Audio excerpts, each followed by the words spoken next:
Acara bincang buku bersama di Mabuk Buku hari ini. Perkenalkan, nama aku Kansa.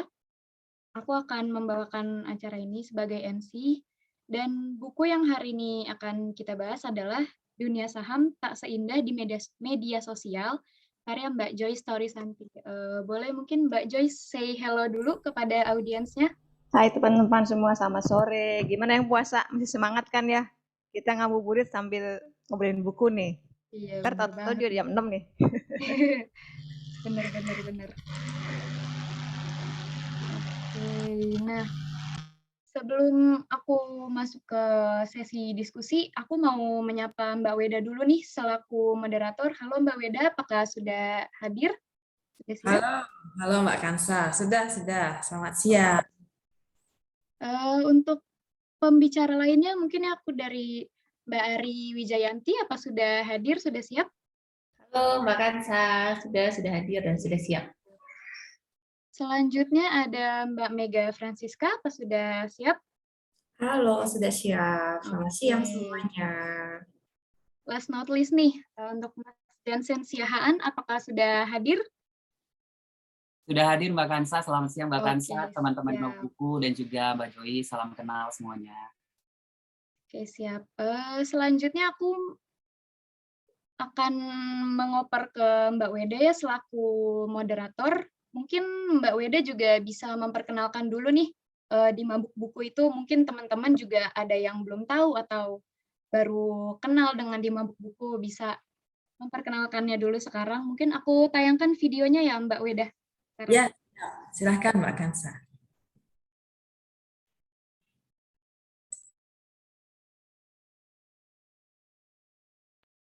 Oke, apakah sudah terlihat?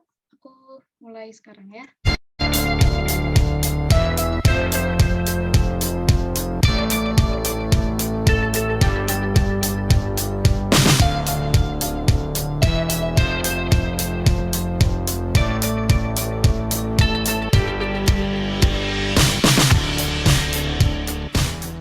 Pasti manusia harus dikotak-kotakan yang namanya negara, beda-beda bangsa, berbeda-beda warna kulit, bahasa, dan sebagainya. Semua orang-orang kayak merepresentasikan budaya-budaya yang ada di Asia Timur gitu. Artinya kalau kita berinvestasi di saham, itu kita bisa dapat imbal hasil 25,6. Bukan maksud spoiler ya, atau ini yang lagi happening di Jujutsu Kaisen, baru cetak hari Rabu kemarin langsung cetak ulang. Semua proses riset atau pencarian ilham ya kan, di luar menulisnya sendiri itu 6 bulan. Konsep dari buku ini sendiri sih nggak cuma dalam bentuk catatan perjalanan, bikin bukunya itu lebih ke apa ya, yang mereka teman-teman perlukan itu ada semua. 金色だったこととか、あと耳垢が溜まって声が聞こえなくなったこととか。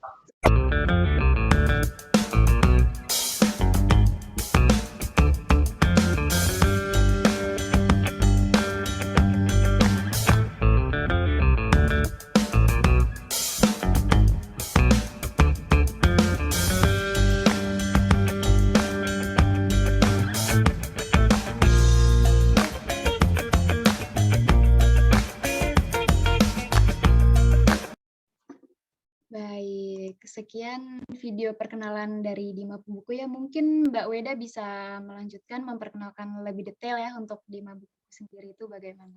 Silakan Mbak Weda. Oke, siap. Terima kasih banyak Mbak Kansa. Perkenalkan, kami dari di Mabuk Buku sebelumnya mengucapkan terima kasih banyak sudah bisa join acara Bincang Buku sehingga kita bisa collab dengan PBK dan juga ngobrol dengan Mbak Joyce. Kami di Mabuk Buku adalah klub pecinta buku sebetulnya yang misinya ingin lebih banyak orang suka membaca. Intinya itu aja sih. Jadi semua kegiatan kami baik review, diskusi maupun obrolan-obrolan buku itu dilandasi keinginan untuk semakin banyak lagi orang di Indonesia terutama lebih suka membaca buku. Itu Kansa dan teman-teman. Mungkin kita langsung aja ya ke diskusi. Jadi kami di Mabuk Buku siang ini sudah ada Kak Ari, Kak Mega, dan Kak Jansen. Terima kasih banyak sudah join di Bincang Buku. Kami sudah diizinkan join di Bincang Buku, dan juga terima kasih banyak Mbak Joyce sudah diizinkan ngobrolin buku yang kita dari melihat covernya aja sudah penasaran.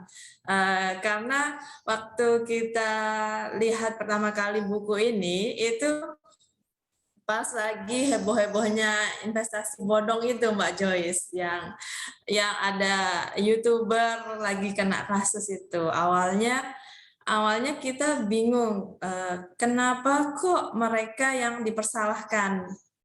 Kan mereka cuma istilahnya apa ya, mengajak, ternyata ada cerita di belakangnya yang kalau kita telusuri itu apa ya, rumit. Nah, nanti mungkin kita akan bahas bagian-bagian itu juga karena menyangkut investasi.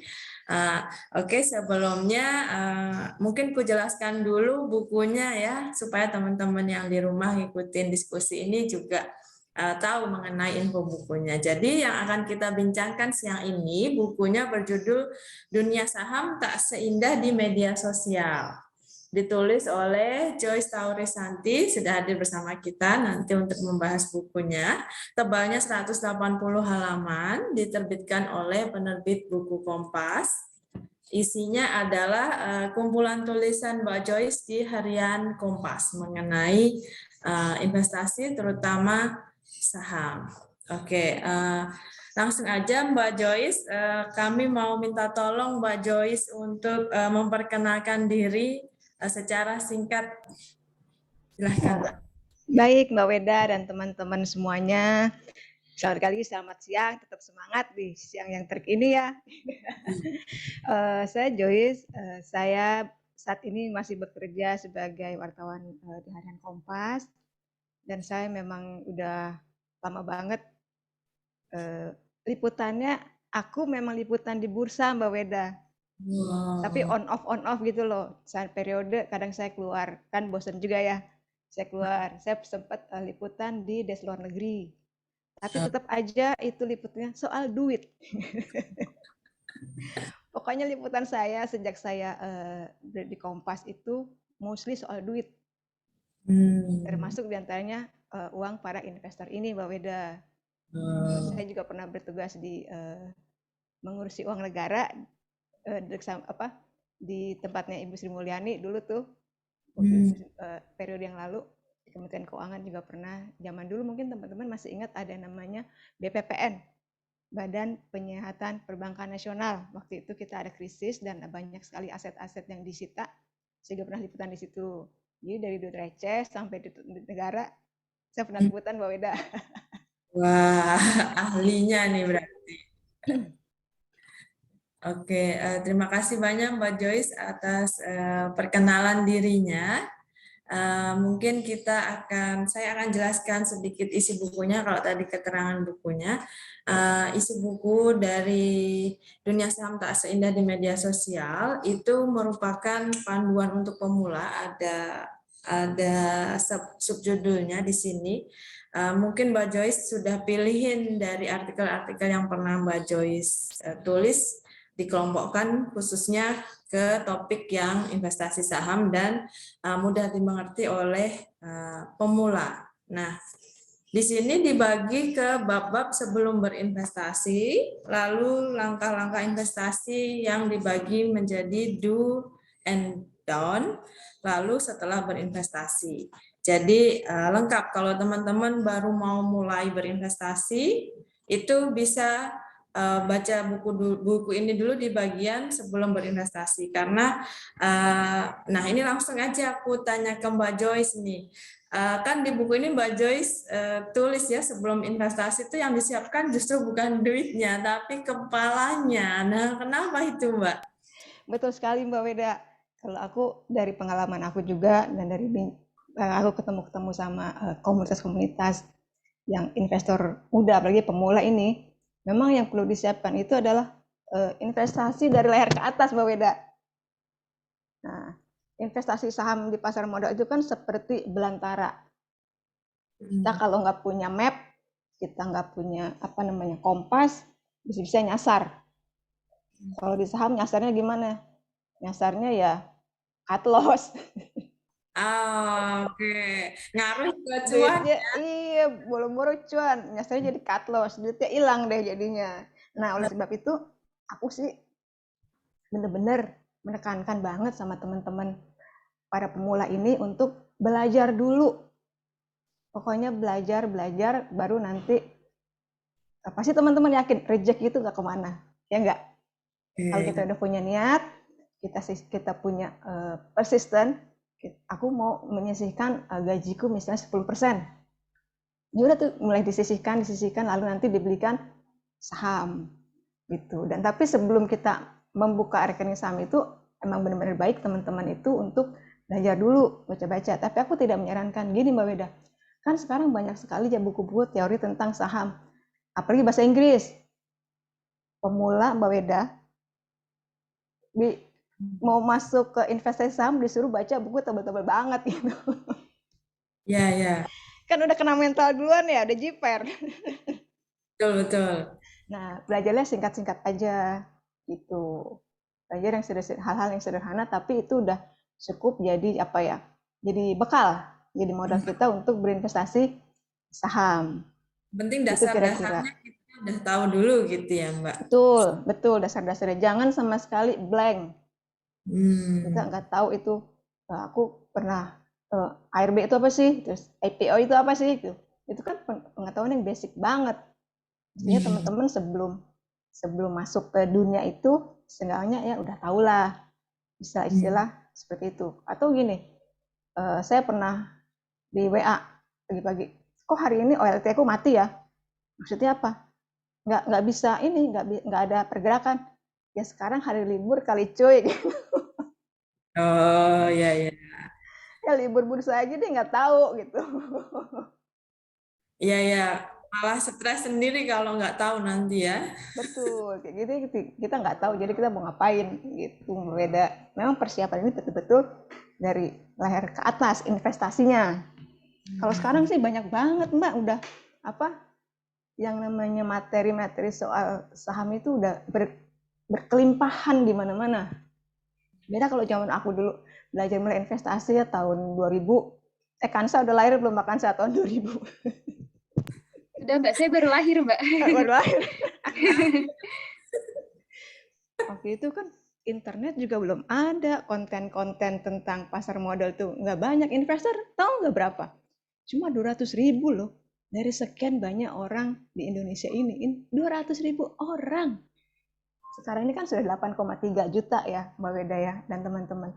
Dulu itu 200.000 orang, itu betapa sulitnya yang namanya edukasi itu. Kita mau baca buku juga banyakan buku bahasa Inggris, udah tebel-tebel, malesin gitu loh. Masa sih, ya ibaratnya gue cuma mau investasi 500.000. Masa effortnya harus baca kayak buku kuliahan anak FE. Ya betul. Belum harga bukunya lebih mahal Mbak. Wah teman-teman sekarang ini ya, beruntung sekali loh. Investasinya mudah banget, udah konten edukasi udah di mana-mana. Pokoknya menurut aku sih tidak ada alasan untuk tidak mulai berinvestasi. Gitu Mbak Weda. Oke, siap. Terima kasih Mbak. Jadi teman-teman di Mabuk Buku kayaknya juga udah gatel pengen nanya nih dari gimana nih hasil membaca buku kalian? Apa semakin ingin cepat-cepat investasi? Jangan-jangan Kak Jansen udah pusing nih. Ketahuan deh ini sama Mbak Joyce. Gimana kalau kamu Jansen? Waduh, aku duluan. Dari baca bukunya aja aku udah sedih Mbak Joyce karena nggak paham tentang saham. Gitu. Tapi jadi paham. Nah, habis baca gimana Kak Jansen? Jadi paham apa tambah Pak Baliut? Nah, ini dia yang mau aku tanyain ke Mbak Joyce, hari ini udah hadir ya bersama dengan kita. Ini sih pertanyaannya lebih ke saran nih. Awal-awal udah saran, udah konseling langsung ya. Saran dari Mbak Joyce nih. Bisa lanjut japri, Kak. Benar-benar siap. Berdasarkan pengalaman Mbak Joyce melihat langsung di lapangan saat liputan dan juga personal experience Mbak Joyce, tadi kan di awal udah dikatakan jika mau mulai nih main saham, untuk yang belum tahu sama sekali kan harus punya map gitu loh, agar jangan cut loss, ujungnya kan cuan. Kemudian harus mempelajari dulu. Tapi nih Mbak Joyce, kalau udah dipelajari, udah digali informasi tentang saham itu seperti apa, tetap nggak paham juga, tapi punya dana untuk bisa main saham. Nah, ini langkah apa yang harus dilakukan? Nah, gini kajian teman-teman, boleh nggak kita menghilangkan istilah main saham? Oke, saham main itu hati bukan aja. Saham itu bukan mainan, Kak. Ini punya perasaan ya. Kita ganti istilah dan membeli saham atau berinvestasi saham. Nanti kalau kita bilangnya main saham, itu pikiran kita, ini kan cuma mainan doang gitu loh. Jadi kita nggak care. Padahal ini duit loh, ini duit kita. Duit itu kan menghasilkannya perlu effort ya, perlu usaha. Di selokan nggak ada, Kak, orang naruh duit 50.000. Mesti kerja, bukan gitu Mbak Mega. Nah, gimana kalau kita ganti istilah main saham dengan berinvestasi saham atau membeli saham? Nah, kan tadi Kak Jansen bilang katanya udah baca buku, udah begini tapi nggak paham juga. Jangan sedih. Kak, saham itu tidak buat semua orang. Tapi kalau Kak Jansen masih mau berinvestasi, banyak instrumen lain yang bisa dipelajari sebelum kita naik kelas menjadi investor saham. Ada namanya reksadana. Aku tahun 2000 itu juga tidak membeli saham langsung, Kak Jansen. Aku belinya reksadana. Reksadana itu kan ibaratnya kita beli terus kita merem. Kita titipkan pengelolaan kita kepada manajer investasi yang memang profesional. Nanti kita setiap bulan kita dapat laporannya. Nah, itu salah satu step yang bagus untuk mulai berinvestasi. Nah, reksadana itu kan macam-macam tuh. Reksadana pasar uang, isinya obligasi yang mau jatuh tempo dan deposito. Reksadana obligasi, isinya bisa obligasi pemerintah, bisa obligasi perusahaan. Kayak misalnya PLN bikin obligasi, Garuda bikin obligasi, atau perusahaan swasta lain. Ada juga namanya reksadana campuran. Ini ada obligasi sebagian, deposito sebagian, lalu saham juga ada sebagian. Lalu yang paling tinggi kastanya nih menurut aku dilihat dari risikonya itu adalah reksadana saham. Nah, kita boleh mulai dari yang bawah dulu nih, misalnya reksadana kita mau beli yang stabil itu adalah reksadana pasar uang, Kak Jansen. Reksadana pasar uang ini cocok untuk kalau kita investasi kurang dari 1 tahun. Misalnya Kak Jansen tahun depan nih mau liburan.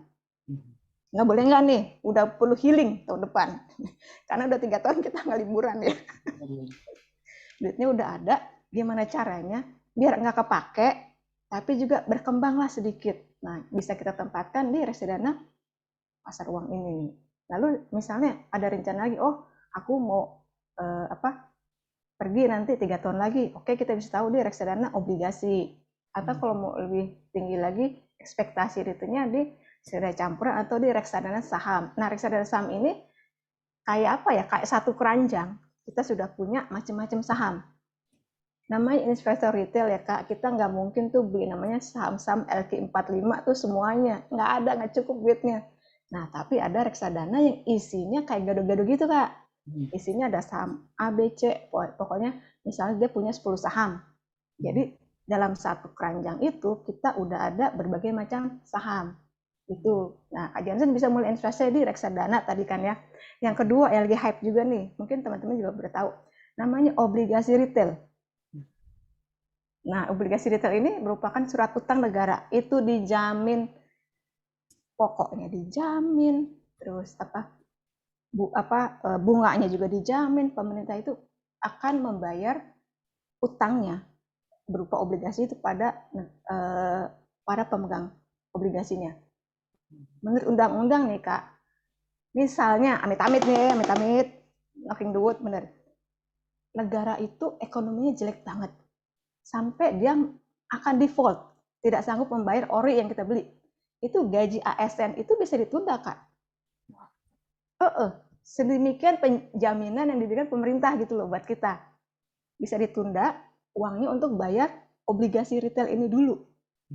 Itu udah ada undang-undangnya. Jadi secure banget gitu kalau kita mulai berinvestasi pada obligasi retail kan jenisnya macam-macam. Ada yang sukuk, obligasi syariah, ada juga sukuk tabungan. Nanti banyak varian itu. Kalau aku hitung sih 2 bulan sekali itu keluar seri baru itu keluar. Itu juga kita bisa menjadi jembatan. Kita kan sebelumnya namanya saving society. Mesti kakak-kakak inget nih dulu pepatah yang ibu guru kasih tahu, menabung pangkal kaya. Nggak taunya nggak kaya karena nabung doang. Investasi yang bisa bikin kantong lebih tebal, karena nabung itu sekarang sudah bunganya udah lebih kecil daripada inflasi. Kan kita jadi nggak nutup, inflasi aja nggak nutup gitu. Sekarang tabungan berapa sih? 2% kali ya? 1 tahun. Sekarang kalau kita beli ori, kita beli sukuk itu pasti di atas inflasi, Kak. Gitu. Jadi bertahap lah, namanya juga investasi ini selalu berkembang. Kita nggak mungkin, kalau anak bayi ini kan nggak mungkin makan steak langsung ya. Anak bayi kan minum ASI dulu, minum bubur lembut dulu, dicerna supaya dia bisa mencerna, terus dia makan pisang, lalu makan makanan padat. Ntar kalau giginya udah ada, dia udah besar, baru dia makan steak. Kalau anak bayi makan steak, keselak.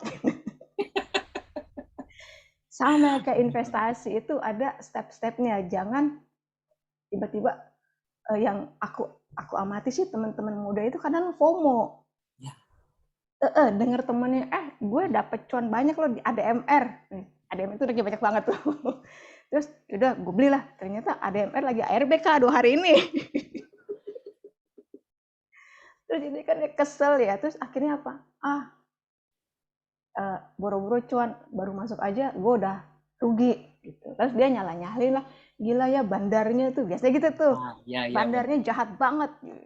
Padahal bandarnya nggak ngapa-ngapain gitu. Kalau ada yang namanya bandar gitu, nggak ngapa-ngapain. Yang salah kita mesti refleksi sendiri gitu. Apakah kita membeli saham pada saat yang tepat? Nah, kapanlah saat yang tepat? Hayu belajar dulu gitu, Kak. Gitu kira-kira Jansen. Kalau kita namanya belum paham benar soal saham, nggak apa-apa, nggak usah sedih. Kita investasi bentuk lain ya. Emas juga bisa loh. Sekarang kan banyak, kita nggak harus pegang fisiknya kan. Sekarang banyak online tuh. Kita jual beli emas secara online. Itu juga bisa kita gunakan. Zaman dulu kan nggak ada. Kita harus pergi ke toko emas, terus kita beli, terus lantakannya tuh di kita simpen ya. Kadang hilang kan, 5 gram dia cuma segini.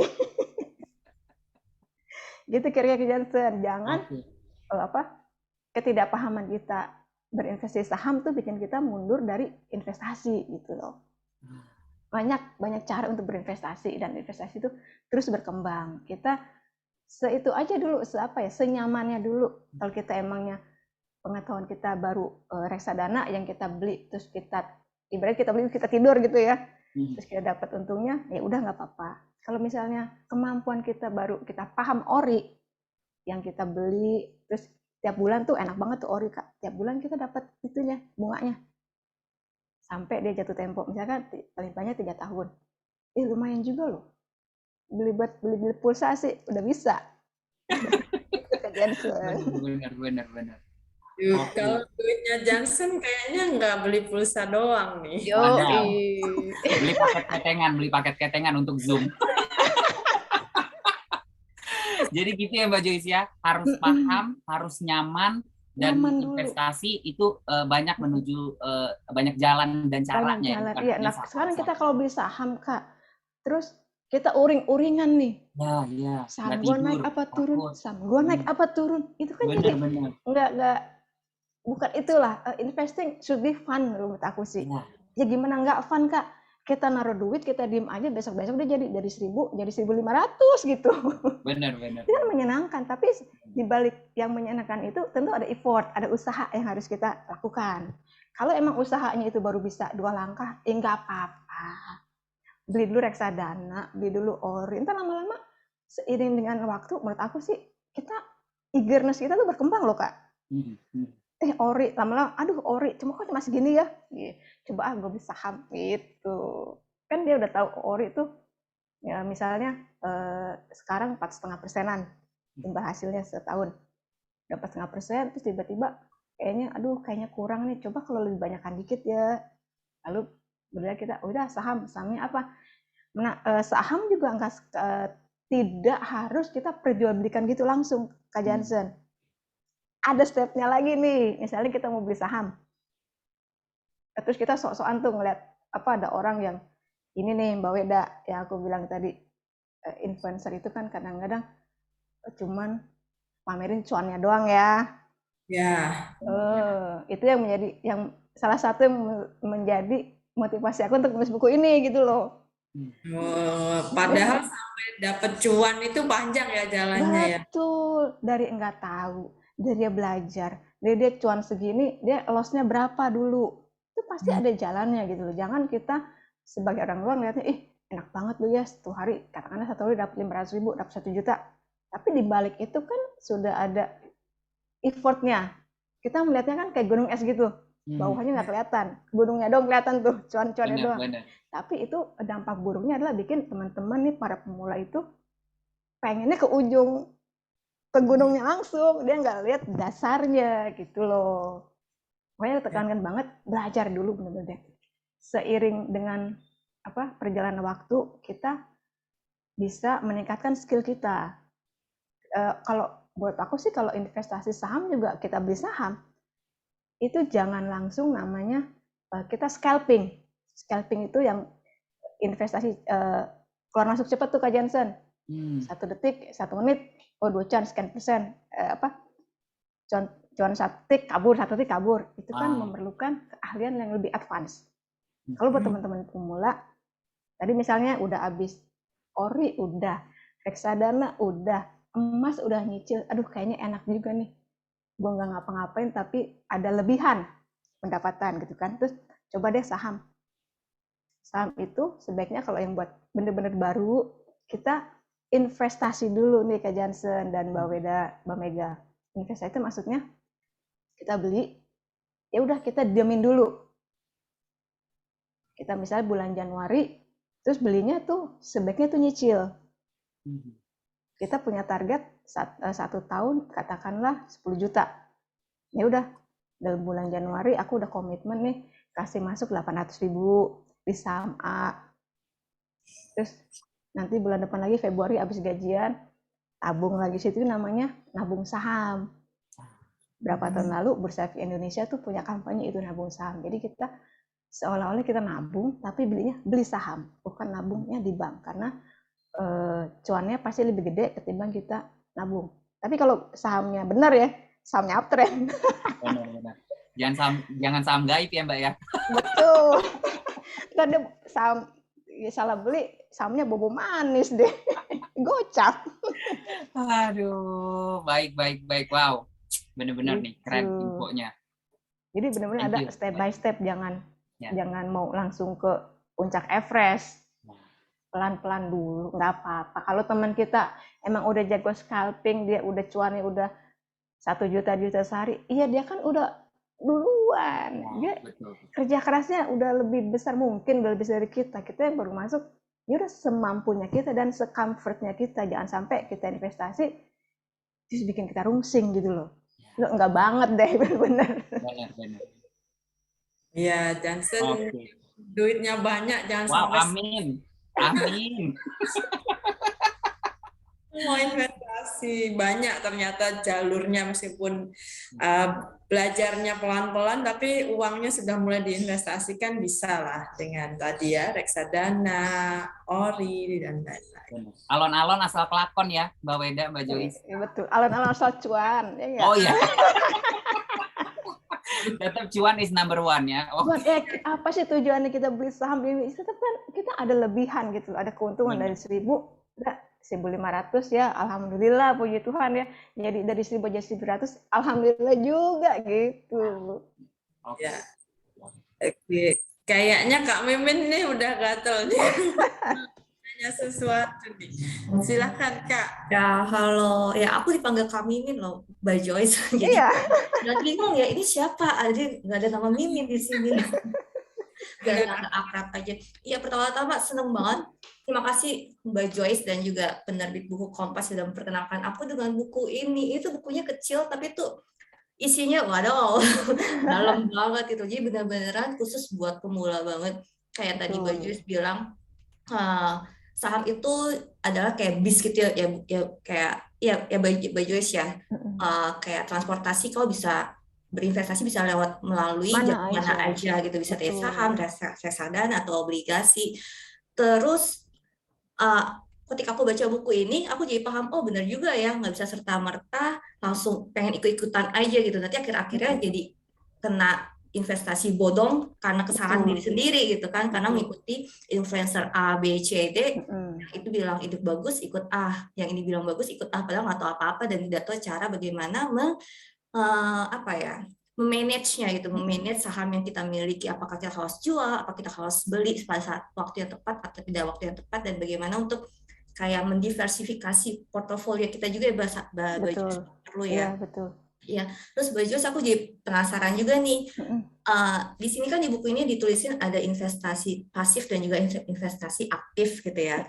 Itu boleh jelasin lebih dalam nggak sih Mbak Joyce perbedaannya, seperti supaya aku bisa tahu aku termasuk investor aktif atau investor pasif ya. Terus kayak bagaimana untuk menentukan aku adalah seorang pasif, apakah hanya berdasarkan risiko portofolio aku doang atau juga berdasarkan dana yang aku miliki berapa, apakah itu juga berpengaruh juga, terus dengan pengalaman aku berinvestasi apakah juga berpengaruh juga, atau gimana sih Mbak Joyce, ada faktor-faktor apa aja sih supaya kita bisa menentukan selain instrumennya, tapi juga kayak kita nih siapa sih, investor model apa sih gitu. Betul ya, makasih Mbak Mimin. Mbak Mimin kan jadi emang ada nih investasi aktif dan pasif. Nah, yang saham ini bisa dijadikan dua macam. Kita bisa menjadikan sebagai instrumen yang aktif dan pasif. Kalau pasif itu ceritanya gini, teman-teman tahu nggak Lo Keng Hong? Itu seorang investor udah jadul banget tuh, udah kakek-kakek dia. Itu kayaknya Warren Buffett Indonesia disebut-sebut gitu. Dia itu hanya berinvestasi pada saham-saham tertentu dan mengharapkan apa? Dividennya. Nah, dividen saham itu kan kita dapatnya dua macam nih. Satu dari dividen, yang kedua kita dapat dari pergerakan harga. Misalnya aku beli saham A. Saham A ini dalam 1 tahun memberikan dividen, aku beli misalnya 2.000. Saham ini memberikan dividen Rp100 setiap saham. Lalu aku beli Januari, di Desember itu dia udah naik dari 2.000 jadi 2.100 misalnya. Jadi aku dapat dua keuntungan ya. Pertama di dividen yang Rp100 itu per saham, dan keuntungan juga dari kenaikan harganya Rp100 juga. Nah, ini yang dimaksudkan dengan investasi pasif, itu kita investasi yang kita dapatkan dari kita nggak ngapa-ngapain. Enak banget nggak kedengarannya? Enak banget ya, nggak ngapa-ngapain dapat uang, dapat cuan. Dapat gitu. uang. Nah, itu coba dibocorin lebih dalam Mbak Joyce. Mau di-spill. Iya dong. Nah, itu seperti kita membeli saham dan kita mengharapkan dividennya. Kita nggak itu harga sahamnya naik, harga sahamnya turun. Selama kita masih punya saham itu, kita masih berhak mendapatkan dividen tuh Kak. Nanti ada pengumuman nih, aku paling seneng pembagian dividen dari PT ABC Tbk gitu, sekian rupiah per saham. Nanti tuh masuk di portofolio kita sendiri tuh, ini dapat dividen, itu seneng banget itu. Pokoknya teman-teman harus mengalami kesenangan seperti itu deh. Iya, kita nggak mau ngapain terus dia dapat bagian gitu, karena kita sebagai pemegang saham, pemilik perusahaan. Itu saham, misalnya aku beli Januari sahamnya 1.000, di Desember harganya 900, aku masih bisa dapat dividennya itu. Nah, jenis investasi pasif lainnya adalah properti Kak. Misalnya kita punya kos-kosan, kita punya rumah, kan kita belinya cuma sekali, ya kan? Tapi terus kita sewakan. Setiap bulan kita dapat uang dari penyewa atau per tahun. Kalau rumah biasanya sewanya 1 tahun ya. Nah, itu juga kita sebut namanya investasi pasif. kita nggak ngapain, rumahnya masih ada di situ, ada penyewanya, dia setiap bulan atau setiap tahun bayar sama kita. Terus yang ketiga, bisnis. Misalnya Kak Ari tuh punya minimarket, tapi dia cuma mau jadi investor pasif. Nih, aku punya uang sekian M, kalian kelola lah. Biasanya minimarket ada yang franchise kan ya. Jadi udah di set up semuanya, kita sediakan lokasi tempat rukonya gitu, terus kita kasih uang sekian M gitu. Ya udah, nanti kalau dikelola dengan baik, kita mendapatkan dividen juga dari situ. Jadi sebenarnya ada 3 sumber penghasilan pasif, yaitu dividen dari saham, dan misalnya ORI tadi, kalau kita punya obligasi dalam jumlah besar juga itu bisa berasa banget tuh yang namanya bunganya. Kalau ORI kan bunganya setiap bulan. Kalau teman-teman beli obligasi seri FR, seri fixed rate, itu setiap 6 bulan kita mendapatkan bunganya. Nah, benar tuh, kita nggak ngapa-ngapain, ntar udah ada di rekening. Seneng nggak? kita mau tidur, kita mau kerja, kita tetap mendapatkan bagian dari situ.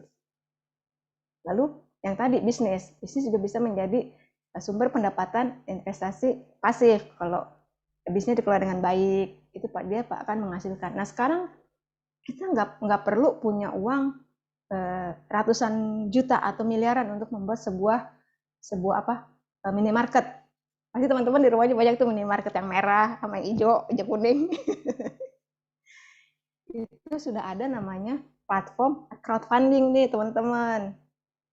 Ini investasi, model investasi zaman now aku bilang, karena zaman dulu nggak ada. Ini baru mungkin 5 tahun terakhir ini baru ada namanya crowdfunding. Jadi ada sebuah minimarket, katakanlah modalnya tuh 2 miliar. Kita patungan beli itu. Kita beli saham minimarket itu seharga 1 juta biasanya, minimal 1 juta. Yaudah, itu juga kita bisa dapatkan dividen juga tuh dari minimarket bisnis real seperti itu. Nah, terus tadi tanya, apakah saya ini investor yang mana nih? Apa yang harus saya pertimbangkan nih? Kalau misalnya teman-teman masih muda, kan tentu masih banyak tenaga, banyak energi buat belajar macam-macam, menjadi investor aktif. Yang misalnya tadi kayak Kak Jansen mau tuh beli saham, terus nanti jual saham lagi, itu kan perlu waktu sendiri ya, tidak bisa ditinggal. Nah itu teman-teman boleh belajar dari situ. Tapi ketika teman-teman nanti sudah masuk masa pensiun, itu memang benar-benar harus mempersiapkan yang namanya investasi pasif ini teman-teman. Kenapa? Kan kita udah pensiun nih. Kalau di tempat aku sih uang pensiun pasti lebih kecil pada gaji kita terakhir. Nah kita kan mesti cari akal supaya kita dapat uang yang kita diem aja dapat duit, dapat arus kas, dapat cash flow setiap bulan, kita dapat gaji dari yang lain. Nah, ketika masa muda ini teman-teman mengumpulkan aset, nanti ketika sudah mau pensiun, itu bisa ditukarkan menjadi aset-aset yang menghasilkan arus kas dari penghasilan pasif itu. Jadi misalnya, teman-teman punya kontrakan lah berapa pintu, atau teman-teman punya saham kayak Lokenhong dalam jumlah yang sangat besar. Lokenhong itu kalau dapat dividen miliaran loh. Miliaran dia, karena dia nabungnya udah dari dulu waktu zaman dia muda. Jangan sirik. Dia orang sirik. Langsung FOMO aku, Mbak. Karena dia udah konsisten sejak dia muda tuh, dia udah nyicil membeli saham, dan ketika dia tua itu kan suka ada di berita tuh, Lokenhong dapat dividen sekian miliar. Oh, jadi berapa modalnya? Pasti udah lebih banyak dapat dividen yang dia tanamkan kan. Nah, itu cocok banget untuk kalau kita pensiun nanti, teman-teman tuh. Pastikan teman-teman punya arus pendapatan pasif ketika pensiun untuk menggantikan gaji kita waktu kita masih aktif. Kalau disurvei nih ya teman-teman, kan orang banyak yang bilang, kalau pensiun kan pengeluarannya lebih sedikit. Tapi ternyata itu sedikitnya itu cuma 10% loh. 10% doang dari gaya hidup kita terakhir. Misalnya kita katakanlah gaji 40 juta. Itu cuma berkurang 4 juta. Terus nomboknya dari mana nih? ya dari arus kas yang pasif ini. Gitu, ini harus disiapin bener-bener nih buat teman-teman nih. Jadi kan atau pilihan kedua rada cepet. Habis pensiun dari perusahaan A misalnya 55 tahun, kita kerja lagi. Cepet ya kan gitu. Ya keras banget ya Mbak Joyce ya. Makanya kan kita muda loh, mendingan investasi. Kita cita-cita nggak sih ketika kita pensiun kita tuh melakukan hal-hal yang buat kita menyenangkan gitu loh. Dulu kan kita katakanlah 30 tahun kerja ya jadi budak korporat sampai bongkok. Kita tuh nggak sempat traveling, nggak sempat berkunjung ke sanak saudara, kita nggak sempat, temanku ada yang pensiun kerja ngerajut, sempat ngerajut. Nah itu kan semua butuh biaya juga. Nah biaya ini bisa kita dapatkan dari penghasilan pasif itu Kak. Jadi kita mau berlibur mau apa kan, selama kontrakannya itu masih ada yang ngontrak, tuh duitnya masih ada, ya enggak? Tapi untuk kita membeli rumah kontrakan kan nggak bisa setahun sebelum kita pensiun baru kita beli, bukan. Kita harus nyicil dari awal, dari dulu. Nah, misalnya teman-teman bilang, oh di tempatku udah ada kok tunjangan pensiun. Aku juga udah ikut BPJS tenaga kerjaan. Ini aku ngomong berdasarkan survei lagi ya, survei dari Asosiasi Dana Pensiun. Dana pensiun seperti itu hanya mengcover 30% dari kebutuhan kita. Tetap aja kita harus nombok nih, nombok banyak banget supaya kita bisa menjaga gaya hidup kita seperti kita sebelum pensiun. Kalau aku sih ya terus aku nggak mau ketika aku pensiun ya harus mau beli pulsa mikir, mau makan mau nongkrong di kafe mikir, kan maunya kita nggak mikir ya udah ada ya nggak sih. Nah sebab itu balik lagi ke pertanyaan kajian Sen tadi. Kalau kita belum paham investasi saham, jangan takut, tetap mulai investasi. Karena investasi itu akan berguna banget buat kita nanti pas kita udah tua gitu loh. Itu bekal kita. Nah, kita balik lagi ke pertanyaan tadi, kita seperti apa sih yang mau kita investasikan? Semua orang kan punya style dan gaya sendiri-sendiri nih. Aku lebih comfort nabungnya tuh nabung emas misalnya. Boleh. Nah, itu aku lebih comfort nabungnya nabung properti. Ya demen tuh, ada temen aku beli properti yang kecil-kecil gitu.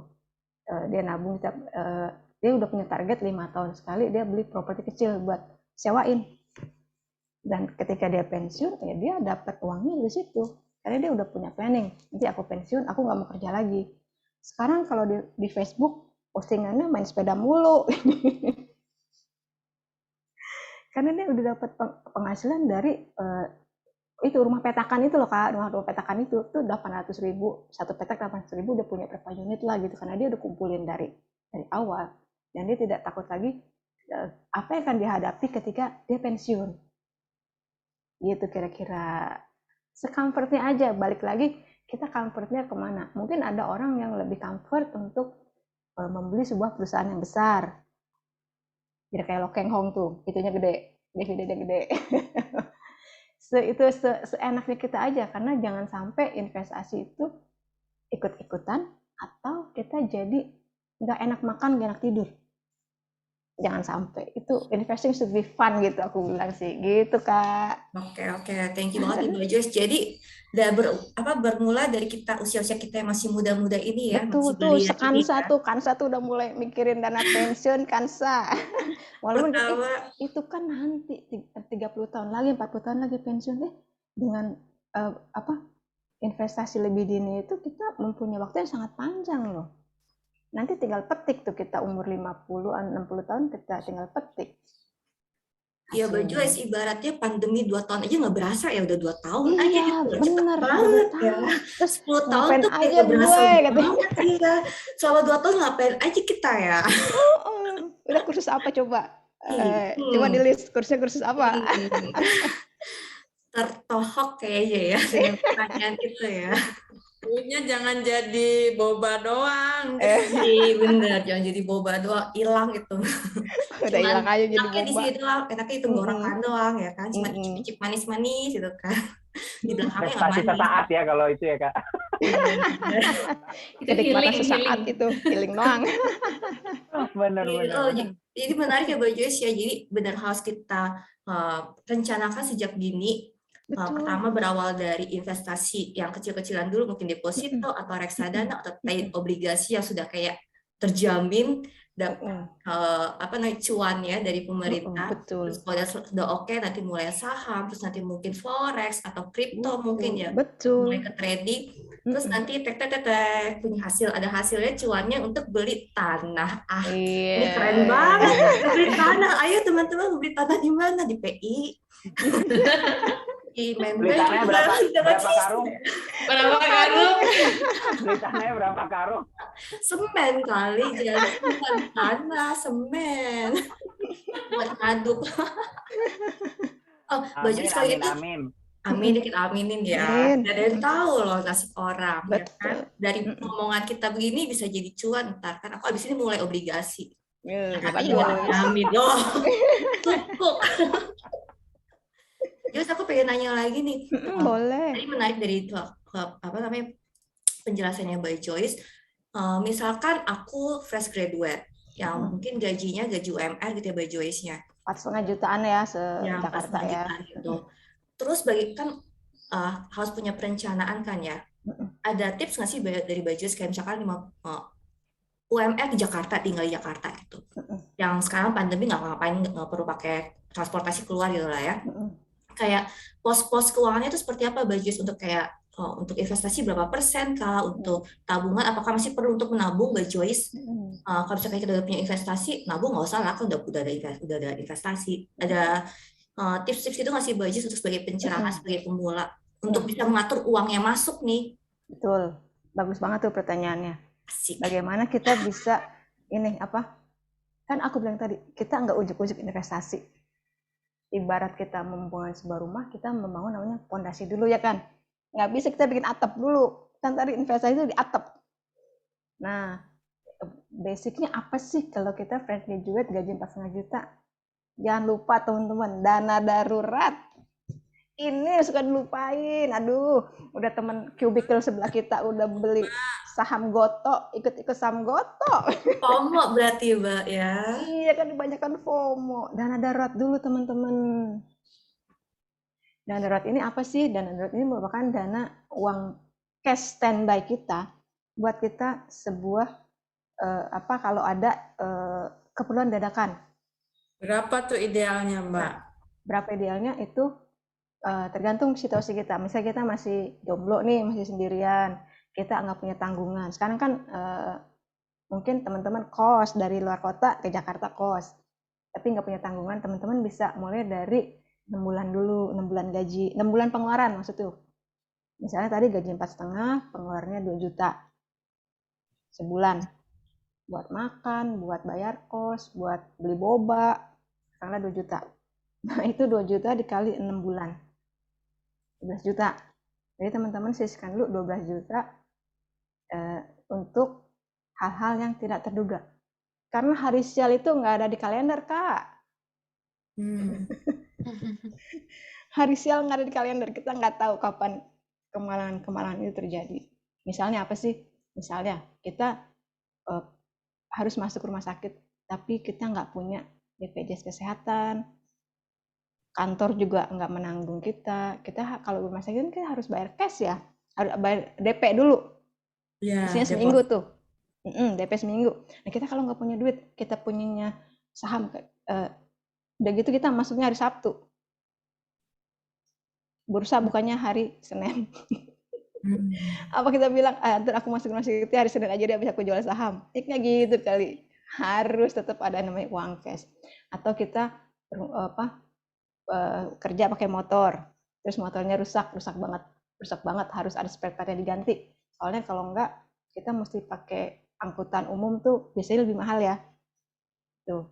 Nah, kita harus ya keperluan disegerakan. Atau dapat kabar dari orang tua. Nih bapak sakit nih, butuh uang untuk masuk rumah sakit. Masa sih kita, bentar Pak, ini sahamnya belum naik. Tunggu naik dulu ya, baru aku transfer. Ya kan kayak gitu.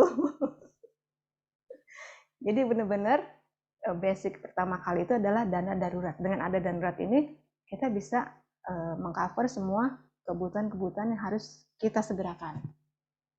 Itu benar-benar buat bumper gitu loh. Atau kita masa pandemi gini bersyukur kalau teman-teman masih punya pekerjaan, ya nggak sih? Kalau waktu awal-awal itu kita ingat nggak ada teman-teman PHK kan, karena perusahaannya nggak jalan. Dan darurat ini bisa digunakan untuk membayar kebutuhan hidup kita ketika kita nggak ada kerja. Misalnya kita PHK, terus pasti dong kita di PHK kan kita nggak diem-diem aja nih. Kita jualan apa kek, kita butuh modal, butuh juga yang namanya ibu kos itu kan selalu nagih ya akhir bulan. Ibu kos kan nggak mau tahu kita di PHK apa enggak. PLN harus kita bayar, air harus kita bayar setiap bulan. Atau mungkin sudah berumah tangga, udah punya anak. Iuran uang sekolah anak itu harus tiap bulan juga dibayar, ya kan? Nah, dan darurat ini untuk mengatasi hal-hal seperti ini teman-teman. Misalnya emang yang paling buruk itu adalah kita di PHK kita masih punya uang untuk kita survive gitu. Nah, sehabisnya darurat apalagi nih? Yang layer kedua adalah proteksi. Teman-teman, buat aku nih BPJS kesehatan itu is must have item. Itu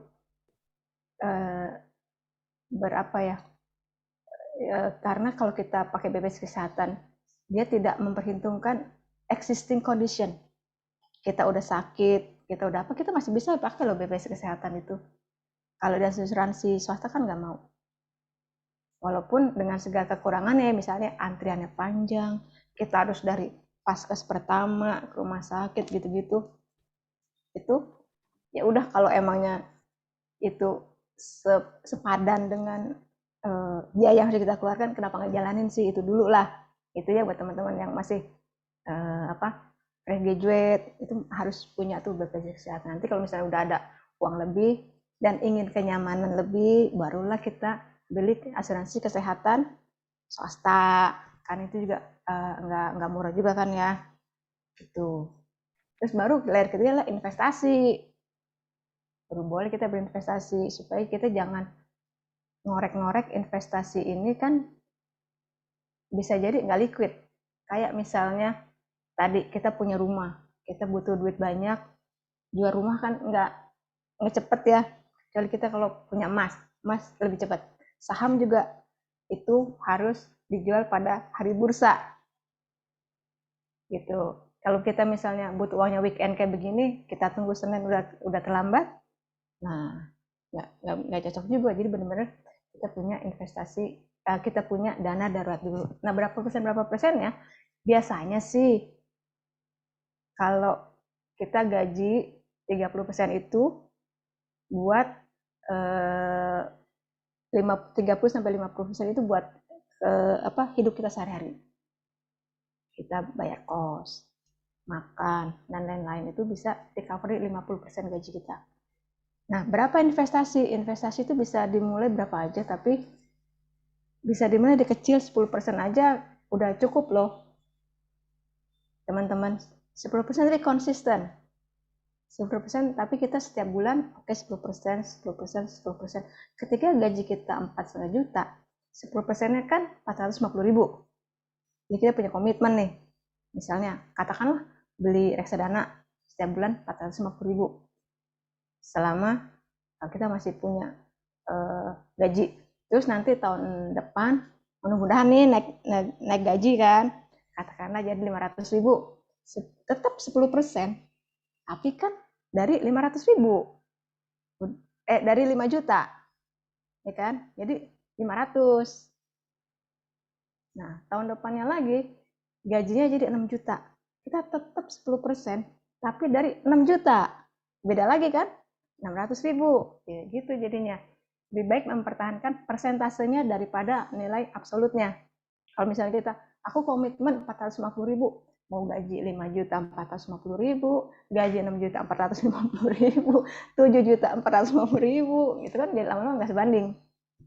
Jadi lebih baik kita pertahankan persentasenya 10% dari pendapatan, itu udah bagus banget. Yang penting adalah kita mempunyai habit berinvestasi. Itu udah bagus tuh menurut aku. Lalu mungkin yang teman-teman perlu ketahui juga gini, berapa persen sih cicilan utang kita biar sehat? Jangan lebih dari 30% ya teman-teman ya.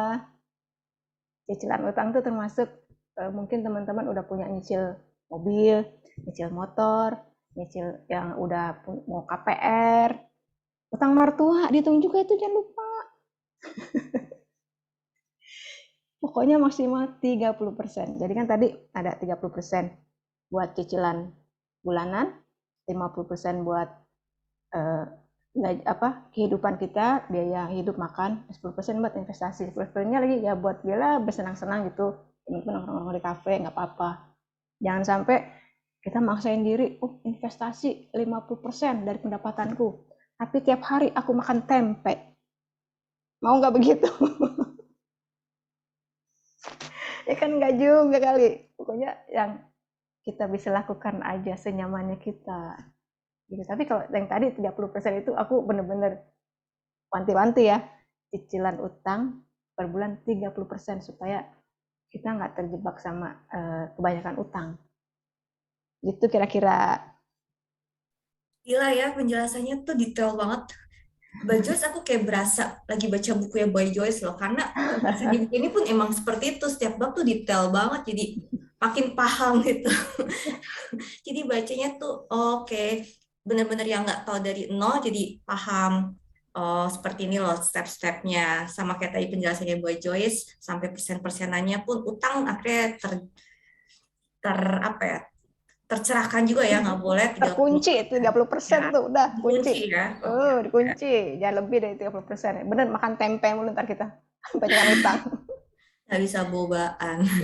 Boba aja nggak sanggup gitu, gue bayar utang dulu nih, nggak beli boba. Kan sedih. Oke.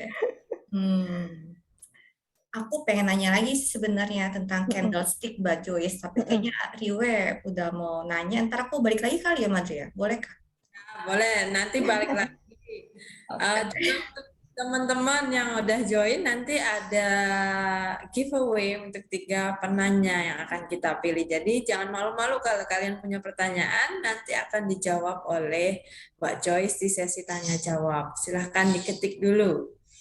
Oke, sekarang Riwe nih kayaknya yang mau nanya duluan. Silahkan Riwe. Oke, thank you Madre dan Mbak Joyce. Pertama-tama aku mau apresiasi bukunya Mbak Joyce dulu. Terima Ini aku udah kasih. baca. Banyak amat catatannya tuh. Biasanya banyak yang penting Mbak, tapi banyak yang ngerti sih sebenarnya. Jadi kalau kata Helmi Yahya nih kayaknya isinya tuh daging semua ya. Wagyu Karena emang sedetail itu, bener kata Kak Mimin tadi. Dan ini sangat membantu aku sebagai pemula juga untuk mulai belajar untuk jual beli saham itu tadi. Nah ini aku kan juga mewakili pemula, mungkin dari teman-teman di rumah maupun yang ada hadir di sini juga banyak yang pemula. Kita kan sejak awal pandemi ini udah sangat familiar gitu ya Mbak dengan term investasi, kemudian jual beli saham, terus udah mulai nih berani-berani untuk mencoba mendownload aplikasi, kemudian mendaftar dan lain sebagainya. Nah kemudian di tahun ini tuh terus tiba-tiba ada banyak berita nggak enak nih tentang investasi kan, ada kasus-kasus investasi bodong, kemudian ada kasus afiliator dan lain-lain itu. Nah itu gimana sih Mbak? Jadinya itu kalau menurut aku sendiri tuh agak jadi beneran aman nggak sih gitu kan? Jadi ragu sendiri gitu. Nah itu gimana sih Mbak cara memfilter misalkan kita mau ikut kursus ataupun mengikuti seorang influencer kan sebenarnya boleh juga ya. Boleh. Nah itu yang perlu difilter itu keyword-keyword seperti apa sih supaya kita tuh nggak masuk ke dalam jurang investasi bodong atau yang abal-abal gitu. Iya. Jadi tetap berani tapi memfilternya gimana sih Mbak? Nah benar, kan sekarang ini arus informasi deras banget ya. Jadi kita juga bisa kadang-kadang kita galau mana yang beneran, mana yang enggak. Kalau aku sih cara filternya gini. Kalau teman-teman pemula, teman-teman sekarang banyak konten bagus di IG. Follow lah IG yang resmi. Dan itu maksudku apa? teman-teman bisa follow IG-nya OJK. Itu udah kekinian banget. Beda sama OJK zaman baheula, zaman aku liputan di sana deh. Itu banyak konten-konten edukasi. Terus teman-teman follow akunnya Sekuritas. Akun Sekuritas itu juga banyak kasih konten edukasi itu. Mereka juga sering bikin pertemuan kayak apa IG live. Terus teman-teman juga bisa di mana sih lagi hype itu, dia suka bikin juga Zoom. Teman-teman bisa ikut itu, ikut yang resmi-resmi aja dulu. Nah, bagaimana dengan influencer? Sebenarnya aku sih tidak mentah-mentah memusuhi influencer, tapi kita perlu lihat-lihat juga nih, apakah dia itu benar-benar kontennya edukasi ataukah edukasi yang menjerumuskan. Tapi lama-lama kalau teman-teman pertama udah basicnya kuat, teman-teman follow IG resmi, ketika teman-teman itu follow IG-nya yang influencer itu udah otomatis kok bisa membedakan, lu nggak bener lu bilang saham ini begini, karena setahu aku itu begini gitu. Atau misalnya ada teman-teman menemukan di YouTube juga banyak Kak, di YouTube dia menyebutkan misalnya saham ABCD nih akan naik besok gitu.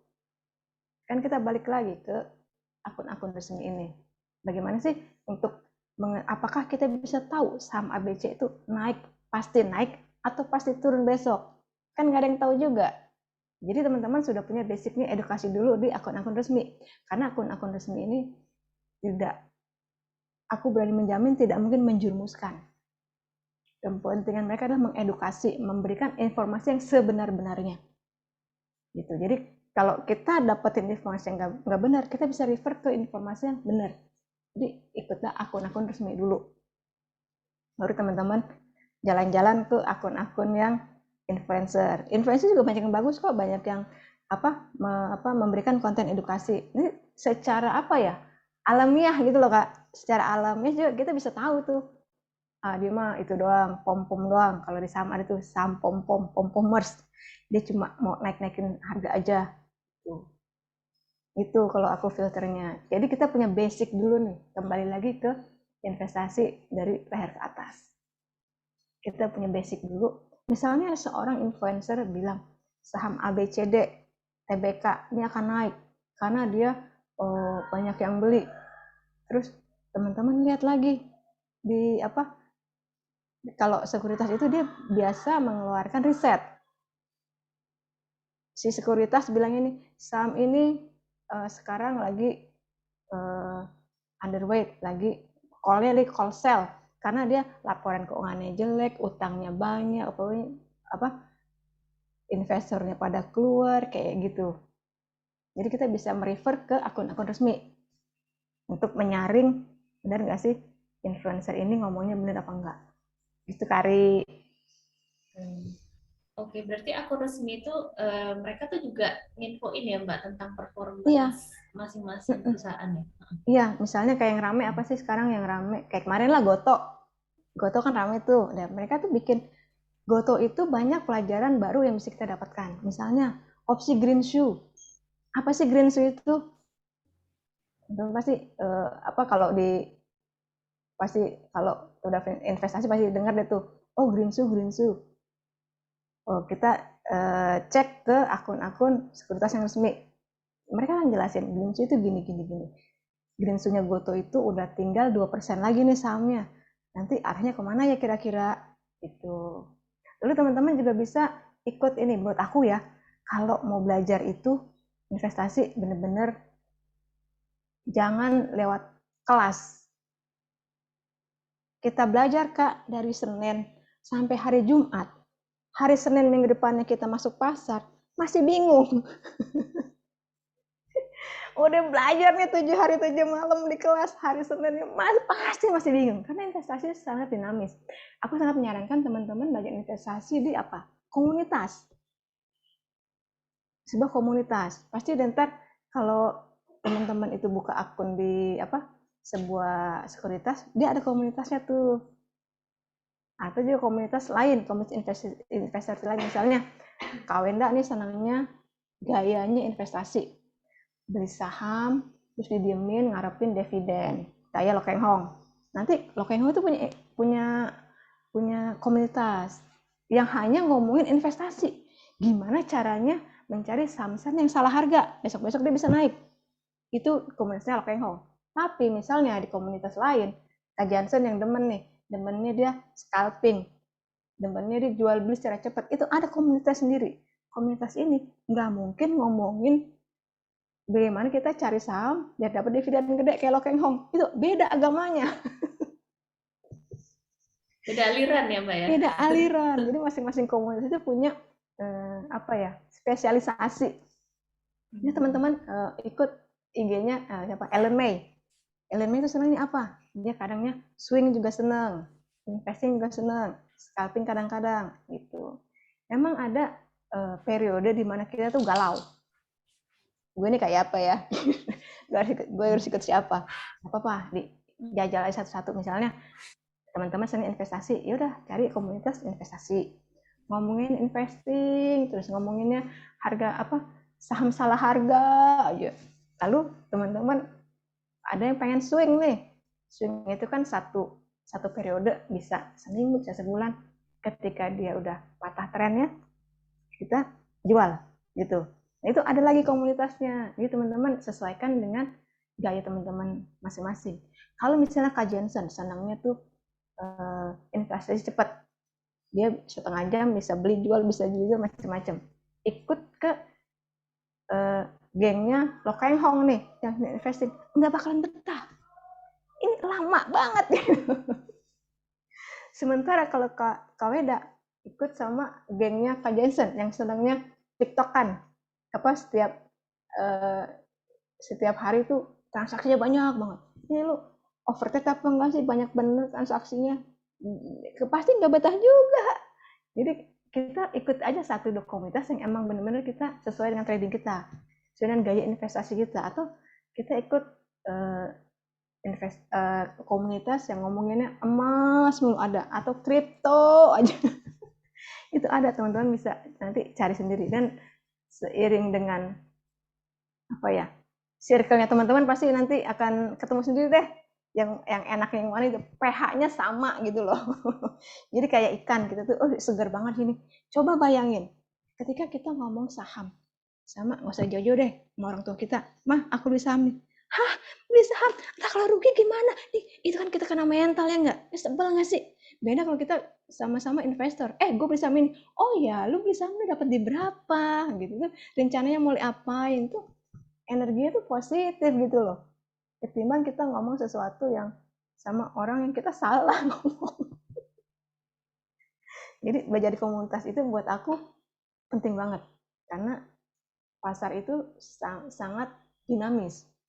Jadi kalau kita kejeblos-jeblos nih, misalnya tiba-tiba ada saham yang kita punya terus jatuh, katakanlah ARB gitu, sehari sampai 7%. Terus kita bisa tanya sama teman-teman komunitas, kira-kira nih gimana ya? Ayo yuk kita analisa sama-sama. Adalah teman-teman yang bisa memberikan, chartnya begini nih, coba kalau lihat bid offernya. Jadi ada diskusi, ada komunikasi. Kita jadi nggak bener-bener sendirian gitu loh. Sedih tau nggak lo sendirian di pasar? Nggak tahu nanya sama siapa, nggak tahu minta curhat juga nggak bisa, curhat salah kan sama emak sendiri, curhat salah loh, ini malah dimarahin, tuh kan rugi. Gitu Kak. Jadi yang namanya komunitas itu penting banget, karena kita akan growing together, tumbuh bersama-sama. Tadinya jadi nggak ngerti, jadi ngerti, yang tadi jadi malu-malu, terus jadi ini bisa sharing gitu di sebuah komunitas yang emang cocok buat kita. Jadi pilih-pilih aja teman-teman komunitas mana yang cocok. Yang saya ikutin belum cocok buat teman-teman. Teman-teman ikutin belum cocok buat saya. Jadi nggak usah FOMO lah. Ini investasi itu sangat private. Sama kayak agama. Ini urusan gue sendiri gitu. Duit gue yang kasih. Kan harus kita jaga sendiri. Kan kita mencari kebahagiaan kita sendiri. Kita cari cuan kita sendiri. Caranya ya bersama-sama tadi. Belajar bareng-bareng. Terus di komunitas bareng-bareng. Kalau aku segitu, Kari. Iya benar. Mungkin apa yang bikin aku jadi takut karena itu ya, sama saudara-saudara, terus habis nonton TV, terus beritanya itu buruk terus tentang investasi, Tuh jadinya. kan, gitu. Nah itu, tuh kan Apa makanya bilang? jangan gitu. Padahal yang diomongin itu emang yang bodong ya. Nah, gimana kita caranya cari yang bodong sampai enggak? Nah, teman-teman sangat aku anjurkan investasi yang resmi-resmi aja lah. Gimana sih resmi atau enggak? Itu kalau kita pergi ke sekuritas, pergi ke bank, itu bawahnya pasti ada diawasi oleh OJK. Ada stempel OJK-nya enggak? Itu yang resmi. OJK juga setiap bulan tuh program tuh Satgas Waspada Investasi selalu mengeluarkan pengumuman. Ini udah kita blokir ya. Banyak kan tuh ada.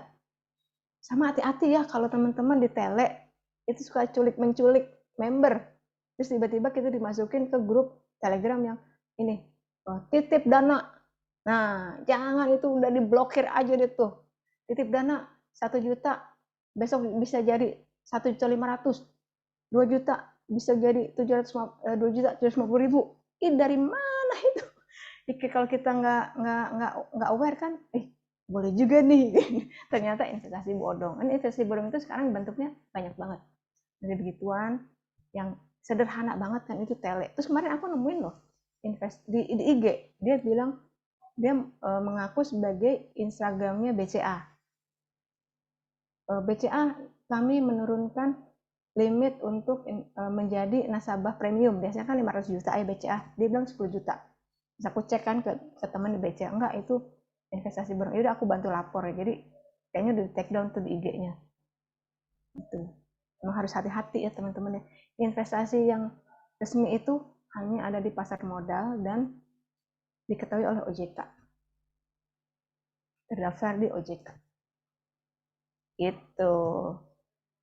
Oke, jadi tetap ini ya, meskipun tetap waspada tapi tetap berani maju terus, belajar terus. Belajar terus, itu kuncinya, belajar terus. Zaman dulu nggak ada tuh namanya peer-to-peer lending, kripto, aset kripto emang zaman dulu ada, nggak ada. Jadi kita harus belajar lagi. Bener, Karena sangat dinamikanya tuh sangat tinggi, kebutuhannya sangat besar. Atau kita investasi di peer-to-peer lending, kan dulu nggak ada gitu. Sekarang udah ada. Kita belajar lagi, gimana sih caranya investasi di peer-to-peer lending. Itu teman-teman.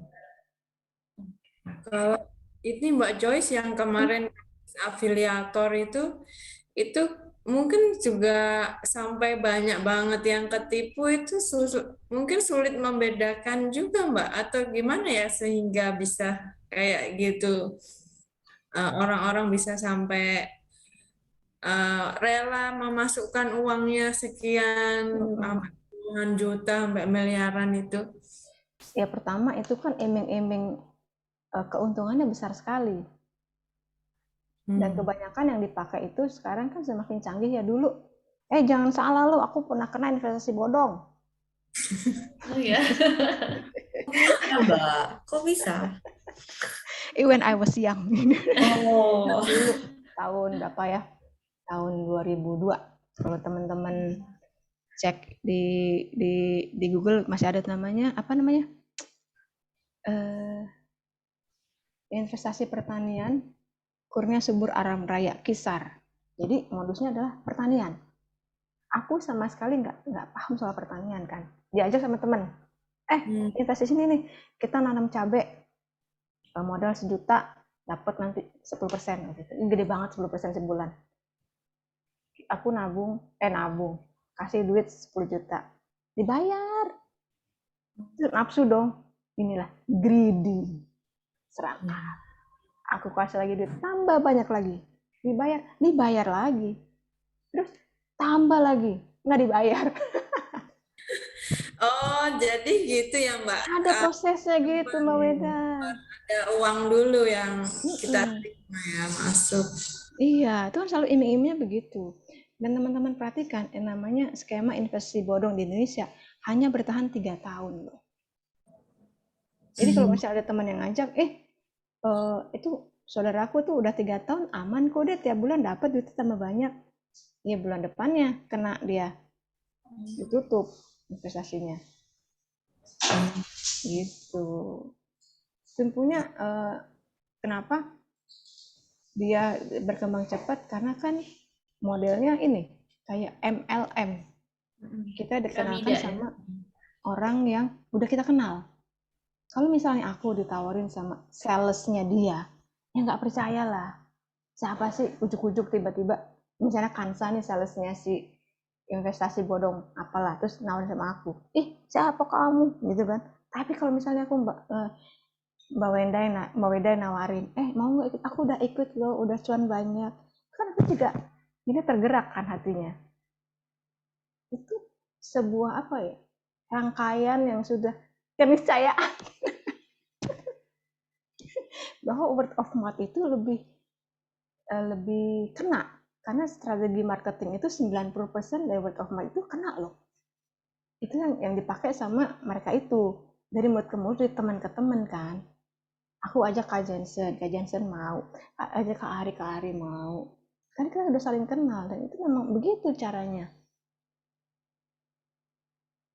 Dan jangan lupa tadi iming-imingnya gede banget, udah yang ngajak kenalan kita, iming-imingnya gitu, kita kan rasanya aman, ya kan. Kalau ada apa-apa kita tanya aja sama Kansa tuh, Kansa kok yang ngajakin, ternyata Kansa juga ditipu juga kan.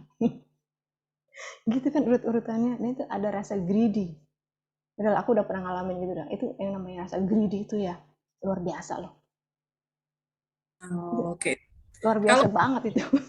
belum 3 tahun kita berhenti gimana, Mbak? Ya, kita mungkin udah untung, tapi kita kan mengorbankan orang lain. Oh iya sih, Nah, betul. tega nggak kayak gitu?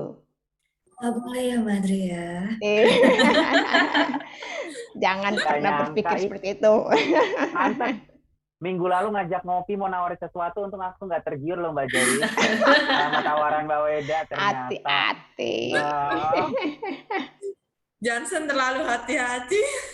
bener sampai nggak investasi saking hati-hatinya. Nggak maju-maju deh. Bener. Mungkin ini juga kali ya Mbak Joyce ya, perhatikan juga sosok orang yang mengajak ya. Mesti kayak mungkin kalau influencer gitu ya, kayak profilnya dia. Kan kayak aku lihat ya, kasus-kasus ini orang-orang ini kayak dibentuk personanya sebagai orang kaya gitu. Yang orang Indonesia kita kalau ngeliat sosial media, banget kan. gila mobilnya. Dulu karena dia menceritakan dirinya dari nol, dari bukan siapa-siapa, terus ikutan ini menjadi Murah siapa-siapa banget, gitu ya. kan. Berarti saya bukan siapa-siapa, kalau ikutin dia juga bisa menjadi seseorang dong yang pakai mobil yang wow gitu kan, jam tangannya yang ratusan juta gitu.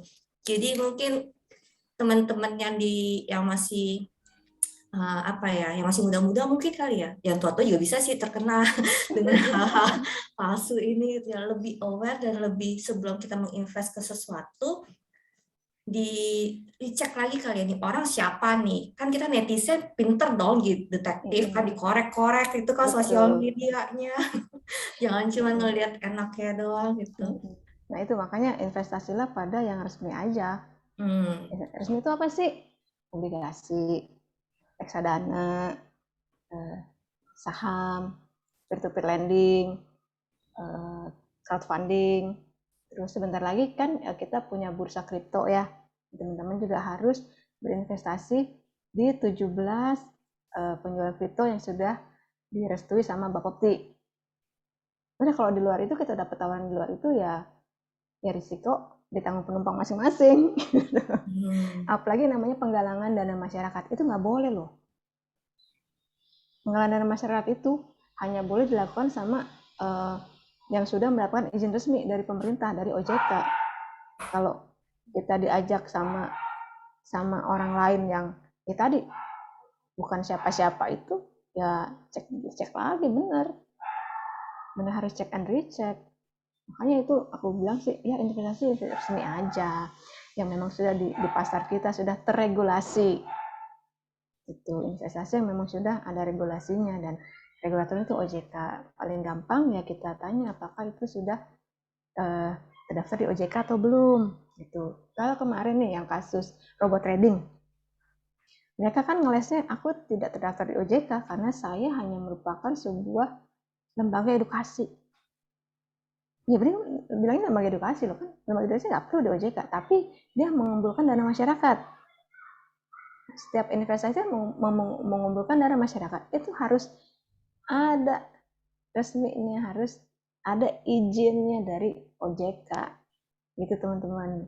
Jangan sampai mentang-mentang diojok-ojokin sama temen, investasi ini yuk, terus nanti juga hubungan kita sama teman kita pasti jelek lah, seperti yang aku alami dulu. Aku kan diajak sama teman, kesel gak sih kehilangan duit segitu, sampai sekarang kan duitnya nggak balik, nggak pernah ada ceritanya investasi borong duitnya balik, udah relain aja, saya cari duit lagi. Iya. Iya, hubungan aku sama temen aku juga jadi jelek gara-gara duit. Nah, aku kesel diajak sama dia kan. Iya. Ternyata dia juga ditipu juga. Jadi rantai ya. Jangan sama Madrid jangan sampai ada permasalahan hubungan ya. Gara-gara duit, gara-gara Masih investasi aman bodong sih. nih. Kalau kita Aman ya. investasinya masih investasi lemak ya Mbak Weda ya.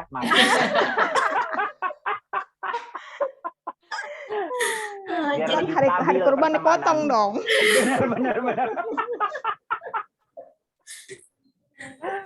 Mbak Joyce jadi harus rajin-rajin ya ngecek ke situsnya OJK dan juga Bapepti. Ya itu dia namanya susah. Itu ngecek gitu sih nggak lama kok, cuma kita modal handphone sama kuota aja cukup. Bisa diajarin PT ini, ada nggak di situ? Oh nggak ada, ya udah, goodbye. Jangan sampai dikit dulu, dikit, terlama juga karena kita greedy. Itu sifat manusia loh, greedy itu loh. Karena kita greedy, ya udah kita tambah lagi. Aku boleh tanya lagi kasih?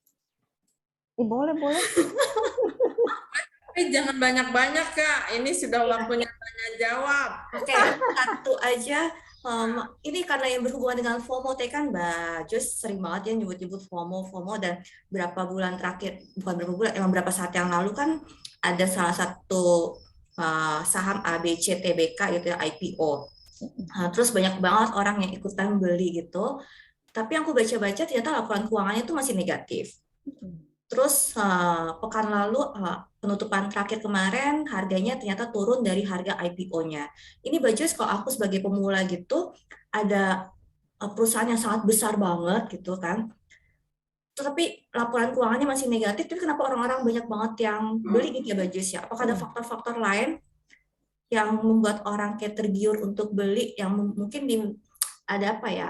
di masa depannya bisa melihat sudah melihat potensi potensi itu seperti apa sih Mbak Joyce? Karena kalau aku orang awam, orang jelek kok, orang masih minus, kenapa dibeli gitu kan? Bukan kita pas beli yang udah menguntungkan, jelas, udah jelas gitu loh. Itu seperti apa Mbak?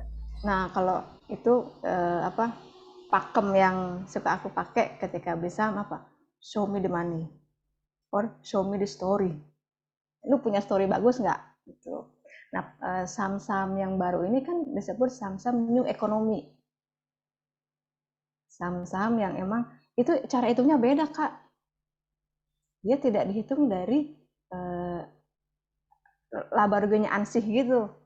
Dia ada banyak perhitungan yang membuat dia itu punya potensi gitu loh. Itu yang buat orang-orang ya udahlah nggak apa-apa dah rugi, tapi dia berpotensi besar, story-nya akan jadi bagus gitu. Money-nya nggak ada, tapi story-nya bagus. Gitu. Jadi orang-orang banyak yang beli. Gitu. Kan kita udah 2 kali ya saham new teknologi, new economy itu masuk ke bursa ini kan, sahamnya gede juga. Itu emang ada ukuran-ukuran baru yang aku juga lagi belajar gimana sih lu rugi kok berani-beraninya masuk bursa gitu. Ternyata itu ada melihat potensi kedepannya itu gimana. Dan itu new economy hitungannya beda dengan old economy kayak misalnya banking, itu beda hitungannya. Nah ini kita masih sama-sama belajar, masih sama-sama mencermati. Tapi emang ada yang bilang bahwa sekarang ini buat situasi seperti ini, sekarang ini ya kalau kita IPO untuk saham-saham new economy gitu kurang menguntungkan. Karena di bursa global juga saham-saham new economy itu lagi turun. Gitu kalau kita lihat saham-saham kayak Grab itu lagi turun. Yang serupa-serupa gitu tapi sudah listed di pasar lain. Jadi emang environment-nya lagi jelek. Tapi apakah dia nanti punya potensi? Ya, time will tell, ntar kita lihat aja. Nah terus kalau buat aku sih, buat teman-teman pemula ya, jangan beli saham IPO dulu. Saham IPO itu kita nggak punya modal buat mempelajarinya, karena data yang kita ketahui itu masih sedikit banget. Ntar aja dia kalau udah di bursa, mungkin dia udah kasih laporan keuangan 1-2 kali, harganya udah stabil, ya udah boleh, oke, kita bisa masuk ke secondary marketnya. Dia udah listing di bursa, baru kita beli. Dan juga kalau saham-saham IPO itu kan dia ada period-periodnya ya. Mungkin ada sekitar 1 minggu tuh duit kita nganggur tuh. Kalau Kak Jensen nggak mau kali, karena dia kan rajin trading tuh. Sehari bisa transaksinya bisa berapa, ya nggak Kak Jensen? Nah kalau di saham hard duitnya mandek gitu, mungkin tidak menguntungkan juga. Tapi yang secara general aku menyarankan teman-teman itu tidak beli saham IPO kalau masih pemula, karena masih sulit ditebak. Kita nggak tahu beneran nggak saham ini memang berpotensi bagus. Itu apakah historinya benar-benar seperti yang kita harapkan. Kita kan harapannya dia akan naik.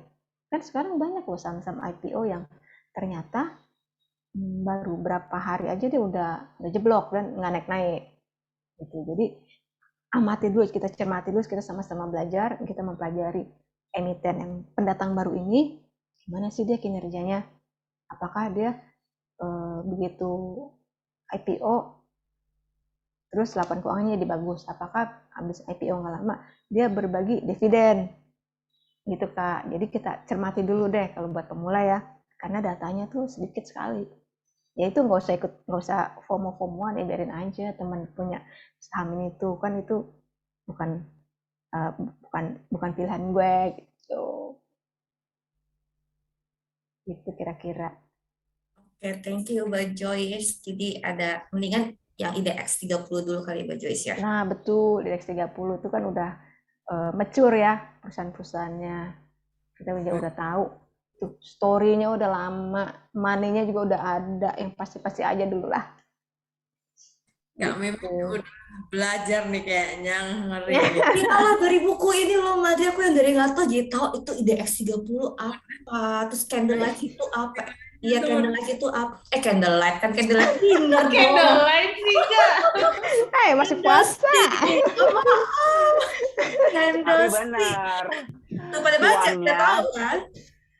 Cuan investasinya buat candlelight dinner. Iya, mantap. Aja tadi salah ngomong. Pada nyimak berarti, pada baca ternyata Mbak Joyce beneran baca loh. Terima kasih. Ya, itu salah Kak, bukan candlelight. Ngeri Kak Mimin. Oke, kita lanjut ke pertanyaan teman-teman ya di kolom chat. Mbak Joyce, aku bacakan. Boleh. Pertanyaan dari Raul Nardo Julius Silalahi. Selamat siang, saya Raul Nardo Julius Silalahi ingin bertanya ke Ibu Joyce Taurisanti. Menurut Ibu, pertama, apakah kendala dalam mengubah dan mengedukasi mindset masyarakat Indonesia agar tidak hanya memiliki saving account di perbankan, namun juga memiliki investment account di masa depan? Dan juga apakah terdapat risiko jika berinvestasi di pasar modal? Jika ada, bagaimana solusi untuk meminimalisirnya? Yang kedua, bagaimana sih cara milenial menghilangkan stigma rasa takut gagal dan rugi dalam memulai sebuah investasi, dan bagaimana cara menghilangkan rasa insecure kemampuan yang dimiliki dalam memulai sebuah investasi, dan apa yang harus dipersiapkan sebelum memulai investasi? Silahkan. Yaudah, itu dulu ya. Banyak banget pertanyaan, takut lupa. Iya, borongan ini. Nah, ya kendalanya apa sih? Kita kan udah lama dijejelin sama menabung pangkal kaya.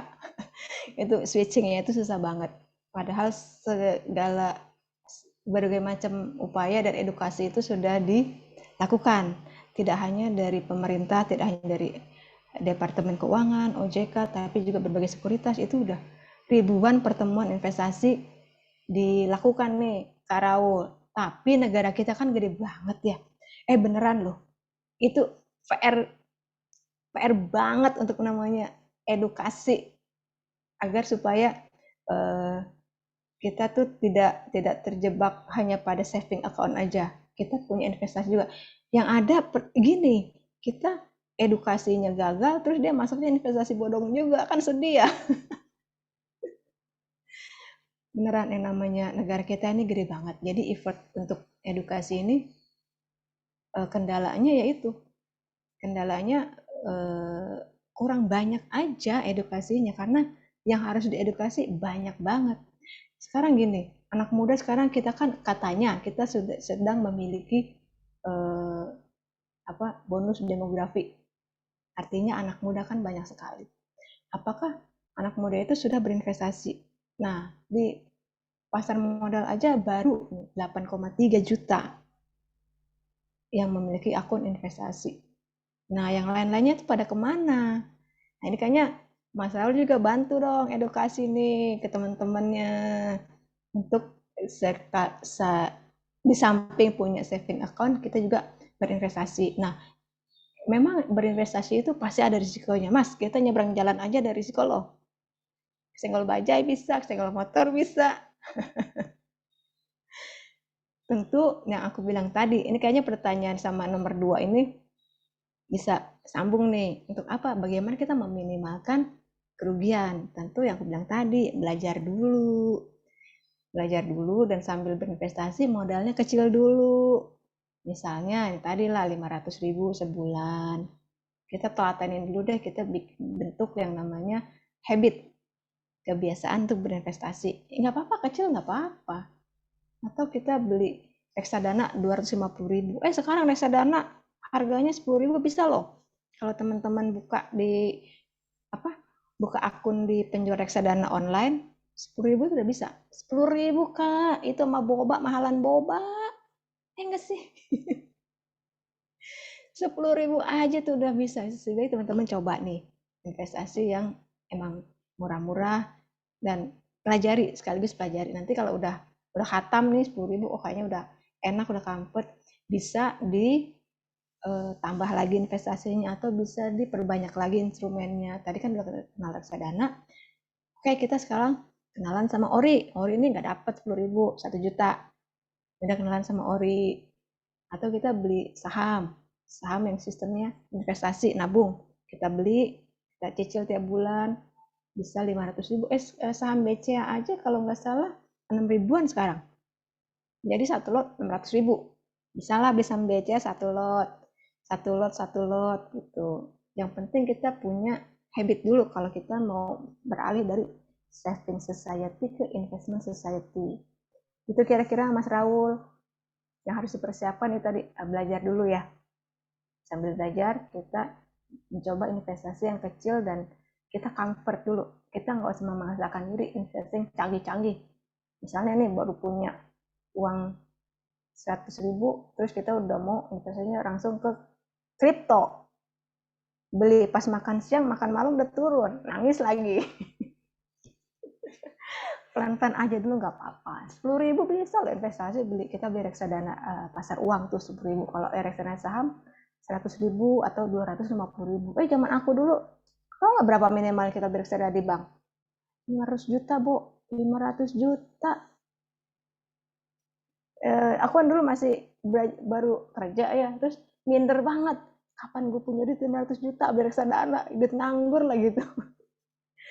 Jangan lupa teman-teman ya, kalau berinvestasi pakai uang nganggur, uang yang memang benar-benar teman-teman nggak pakai. Kan tadi udah pakai 50% buat kebutuhan, 30% buat cicil utang, 10% buat investasi. Nah ini harus uang yang nganggur, bukan uang bayaran kuliah, uang arisan, uang buat kirim ke orang tua, jangan yang itu. Pokoknya benar-benar uang nganggur. Gitu kali dah. Oke, ingat ya teman-teman, uang nganggur, jangan uang yang lain-lain. Oke, terima kasih Mbak Joyce jawabannya untuk Mas Raul. Kita satu lagi dari Nasef Nugraha. Izin bertanya Bu Joyce, menurut pengalaman Ibu, berapa waktu optimum dalam investasi suatu saham perusahaan? Sehingga itu bisa menjadi passive income buat kita.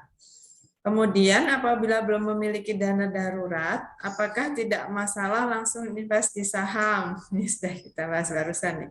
Terus nyambung lagi dari Mas Nasef, banyaknya orang yang terjerumus pada investasi ilegal menunjukkan rendahnya literasi keuangan. Kapankah waktu yang tepat mengajarkan literasi keuangan pada generasi muda? Apakah anak usia pendidikan dasar sudah memerlukan pengetahuan mengenai literasi keuangan? Terima kasih. Ya, makasih Mas Nasef. Berapa waktu optimum? Karena saham ini merupakan saham investasi berjangka panjang menurut aku nih. Bisa jangka panjang, bisa jangka pendek.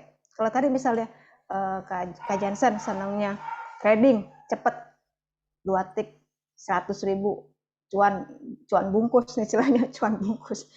Udah untung ditarik, boleh juga. Kalau misalnya mau buat passive income tuh teman-teman harus punya horizon investasi jangka panjang, di atas 5 tahun deh. Berani nggak Mas Nasef? Di atas 5 tahun nabung saham, telatenin setiap bulan tabung, setiap bulan tabung. Nanti bisa jadi passive income tuh. Misalnya Mas Nasef ini pensiunnya 30 tahun lagi, kita nggak tahu loh. 30 tahun lagi tuh tiba-tiba kita udah masa pensiun, udah mau pensiun tuh gue nggak punya apa-apa gitu. Tapi kalau teman-teman ini sudah terbiasa berinvestasi, nanti ketika pensiun sudah punya bekal untuk memiliki passive income tadi. Jadi teman-teman sudah bisa mendapatkan gajian dari saham, dari dividen yang diberikan, atau teman-teman punya obligasi M seri FR itu tenornya jangka waktunya itu ada yang sampai 20 tahun loh, 10 tahun. Jadi selama 10 tahun kita pegang obligasi itu, setiap 6 bulan kita bisa punya penghasilan berupa bunga dari kupon obligasi itu. Nah, tadi apakah bila belum punya dana darurat kita tidak bermasalah? Masalah banget, Kak. Jangan. Itu masalah besar. Harus punya dana darurat dulu. Sebabnya kalau kita langsung berinvestasi saham, kita nggak tahu kapan kita butuh duit cepat. Kan hari sial nggak ada di kalender. Kita nggak tahu tuh kalendernya kapan dia jatuh temponya. Jadi duit ini benar-benar uang yang harus kita sediakan untuk memenuhi kebutuhan dadakan kita. Harus banget nih. Jangan ya, kalau teman-teman emang belum punya dana darurat, jangan investasi di saham. Itu dana darurat dulu, persiapkan dulu supaya investasinya aman. Misalnya gini, teman-teman sudah tahu-tahu punya saham, tapi tidak punya dana darurat. Ketika hari Sabtu, hari Minggu gini butuh duit cepat, kita kan nggak tahu ya butuh duitnya kapan. Nggak, gitu. Ya ntar aja hari kerja, kan nggak bisa juga. Kita harus ngorek-ngorek investasi kita. Saham yang kita punya itu kemarin 2 hari udah ARB, minusnya 20%. Sedih nggak? Kan sedih banget. Jadi pentingnya itulah dana darurat. Jadi supaya kita tidak terjebak FOMO, nggak usah ikut-ikutan kalau teman-teman kita udah punya saham, tapi kita belum, nggak apa-apa. Kita siapkan dulu, kan yang tahu situasi keuangan kita sendiri. Kita siapkan dulu dana daruratnya, kita nabung dulu buat 3 bulan, 6 bulan pengeluaran, atau yang buat berkeluarga lebih besar lagi kebutuhannya bisa sampai 12 bulan. Kita siapin dulu, barulah setelah itu lega, baru kita punya investasi jangka panjang. Nah, benar nih Mas Nasef, kalau investasi ilegal itu menunjukkan adanya literasi. Kalau teman-teman perhatikan, OJK itu kan punya survei setiap 2 tahun kalau nggak salah. Tahun ini akan keluar. Itu antara literasi, kepahaman orang, seberapa paham orang terhadap investasi, itu sangat rendah dibandingkan dengan paparannya, dibandingkan dengan inklusinya. Jadi setiap hari nih ya, kita baca berita ada saham, kita nonton TV ada saham, kita di SMS ada suka-suka nawarin pinjaman tuh. Itu sebabnya tuh banyak yang kena pinjaman online ilegal kan. Tapi kita nggak paham bagaimana kita memanage ini semua. Itu literasinya rendah, tapi paparannya itu sangat gencar sekali. Terus benar, semakin muda orang paham keuangan itu semakin beruntung, karena dia punya jangka waktu yang lebih panjang untuk belajar. Misalnya gini, Mas Nasef sudah berinvestasi sejak umur 25. Katakanlah investasinya jalan, kita umur 27, ada pandemi, kita nggak tahu kan pandemi kemarin itu tiba-tiba muncul. Teman-teman ingat nggak ketika pandemi muncul tahun 2019, itu harga saham tuh turunnya banyak banget di bulan Maret. Nah, untuk itu kan kita butuh waktu untuk recover.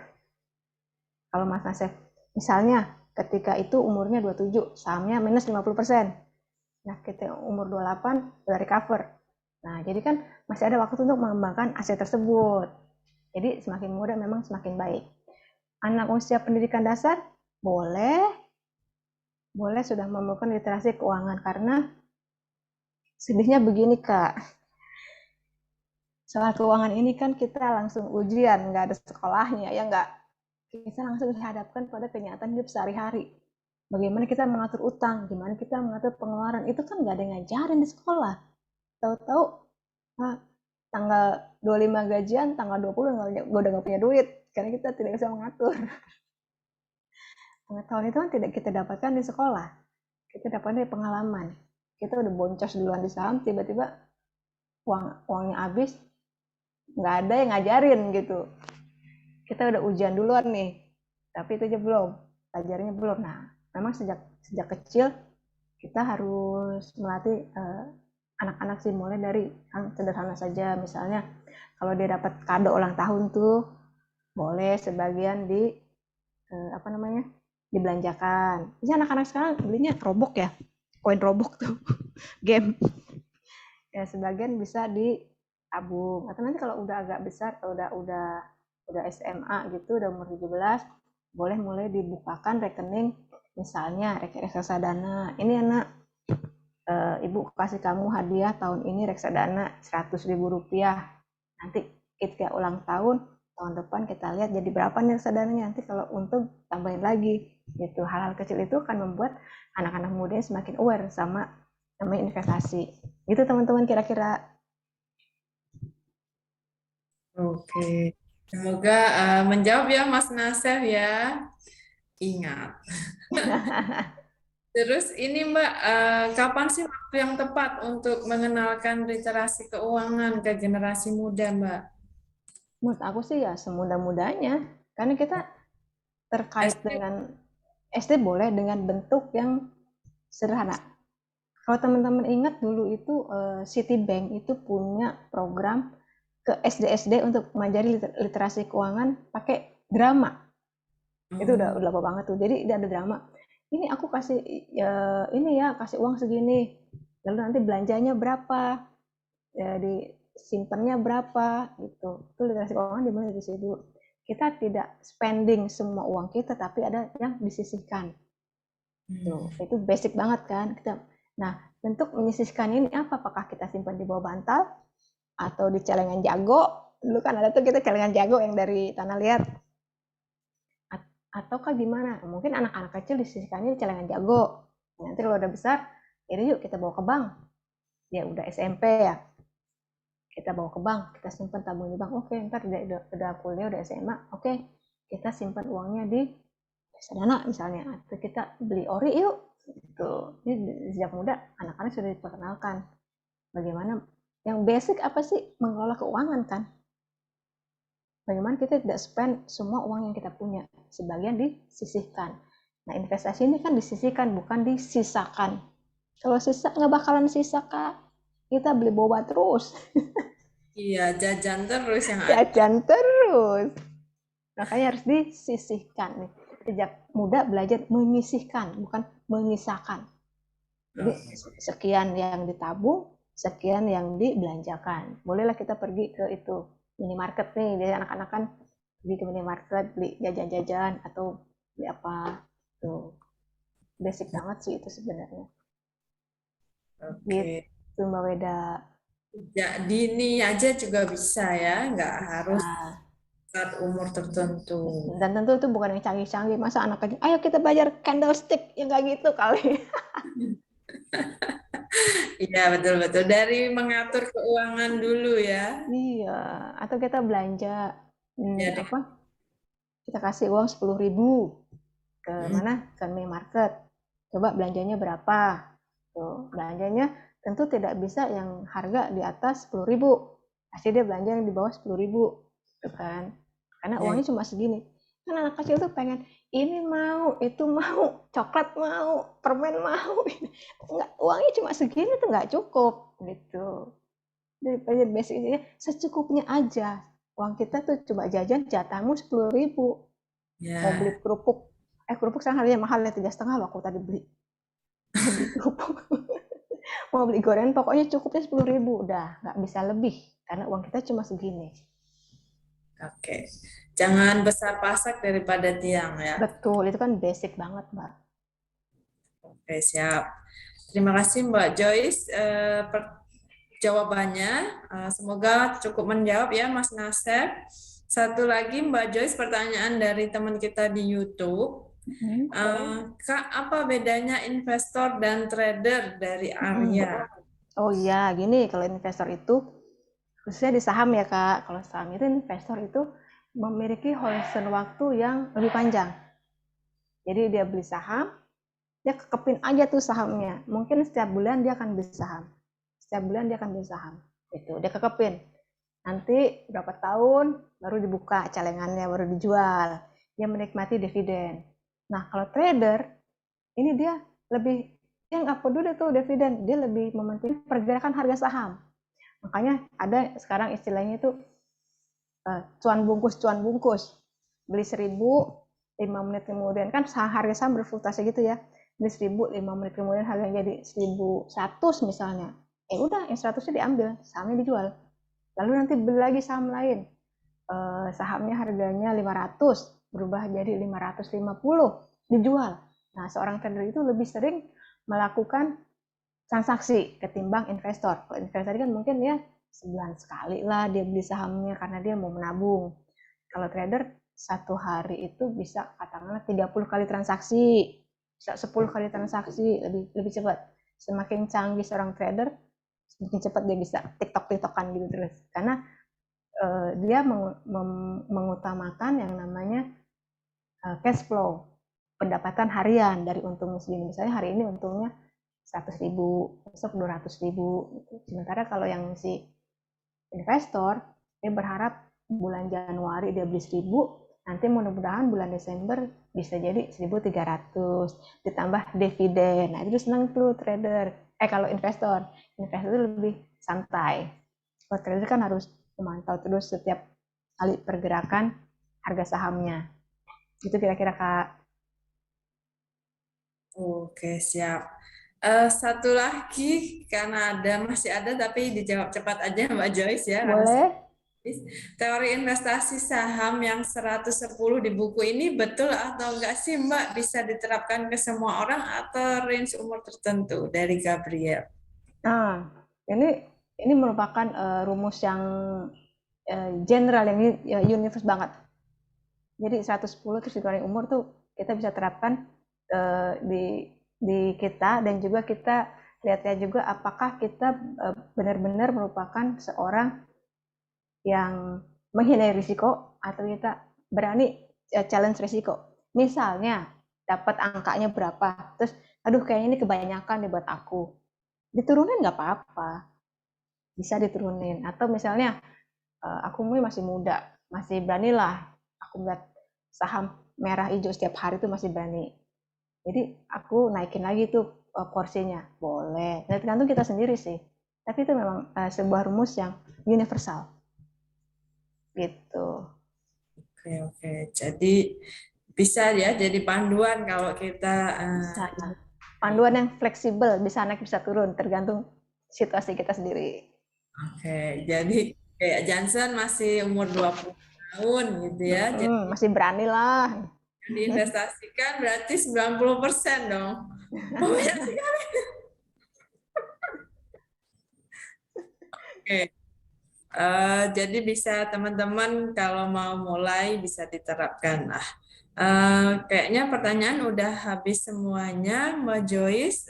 Kita akan pilih yang penanya mendapat merchandise 3 orang.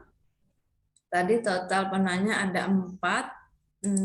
Kita akan berikan hadiah ke siapa yang mau mengumumkan? Riwe aja deh. Kok aku, Andre? 3 Oke, orang. 3 orang ya. 1 orang doang yang tereliminasi, mohon maaf. Oke, kalau gitu kita pilih berdasarkan urutannya aja ya, Madre ya. Jadi dari yang pertama kita jawab ada Mas Raul Nardo Julius Silalahi. Selamat buat Mas Raul. Selamat. Kemudian ada yang kedua dari Kak Nasef Nugraha, juga selamat sudah mendapatkan merchandise dari tim PBK. Dan juga yang ketiga dari pertanyaan dari YouTube nih ada Kak Arya P. Selamat Kak Arya juga. Oke, jadi Mas Raul, Nasef, dan Arya. Wah, ya. Hadiahnya apa Kak? Paket umroh ya? Iya ya. Paket umroh. Ya karena bulan Ramadan ya, jadi paket umroh. Bener. Oke, mungkin sebelum kita tutup, sebelum saya kembalikan ke MC, closing statement dulu dari Mbak Joyce ya. Mbak Joyce, mohon 1 patah 2 patah katanya.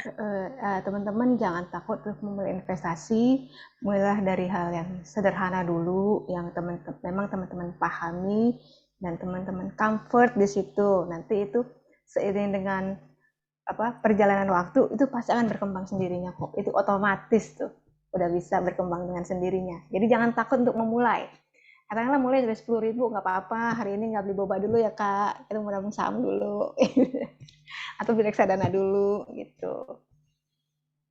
Oke, jadi teman-teman pokoknya jangan merasa insecure, jangan merasa ragu atau takut, bisa mulai dari angka yang aman kayak Mbak Joyce. Hari ini nggak jajan boba dulu, nggak apa-apa lah, besok 2 jajannya, hari ini nggak. Ya intinya teman-teman bisa mulai, nggak harus dari dana yang besar atau resiko yang tinggi. Jangan lupa baca buku ini juga supaya lebih mantap. Oke teman-teman di rumah, terima kasih banyak sudah join. Saya kembalikan ke Mbak Kansa waktunya. Makasih ya Mbak Kansa, silahkan. Oke, siap. Terima kasih banyak Mbak Weda untuk hari ini juga. Aku akan ingatkan lagi kepada penanya beruntung, silakan untuk mengirimkan data diri, bisa ke Instagram @bukukompas atau email buku@kompas.com. Untuk hadiah merchandise-nya ya, untuk penanya beruntung yang tadi sudah dipilih. Terima kasih juga untuk Mbak Joyce, sudah meluangkan waktunya untuk hadir. Terima kasih banyak, itu tadi insightful banget ya pembicaraan hari ini. Dan terima kasih juga untuk dari di Mabuk Buku, Mbak Weda, Mbak Ari, Mbak Mega, dan Mas Jansen untuk meluangkan waktunya hari ini. Kemudian last not least, untuk teman-teman jangan lupa untuk selalu update informasi untuk acara bincang buku selanjutnya dari penerbit Buku Kompas, bisa terus update dan follow Instagram buku @bukukompas atau subscribe YouTube penerbit Buku Kompas supaya nggak ketinggalan nih untuk acara bincang buku selanjutnya yang nggak akan kalah menarik dari hari ini gitu. Dan bagi teman-teman yang belum memiliki buku Dunia Saham Tak Seindah di Media Sosial, bisa langsung membelinya di toko buku Gramedia atau bisa juga dari Gerai Kompas. Dari aku sudah cukup. Terima kasih untuk hari ini. Terima kasih. Terima kasih teman-teman semuanya. Terima kasih. Sampai jumpa. Sehat selalu ya. Terus baca buku. Siap tuh. Terus baca buku. Makasih ya Mbak Joyce. Makasih juga. banyak. Dadah.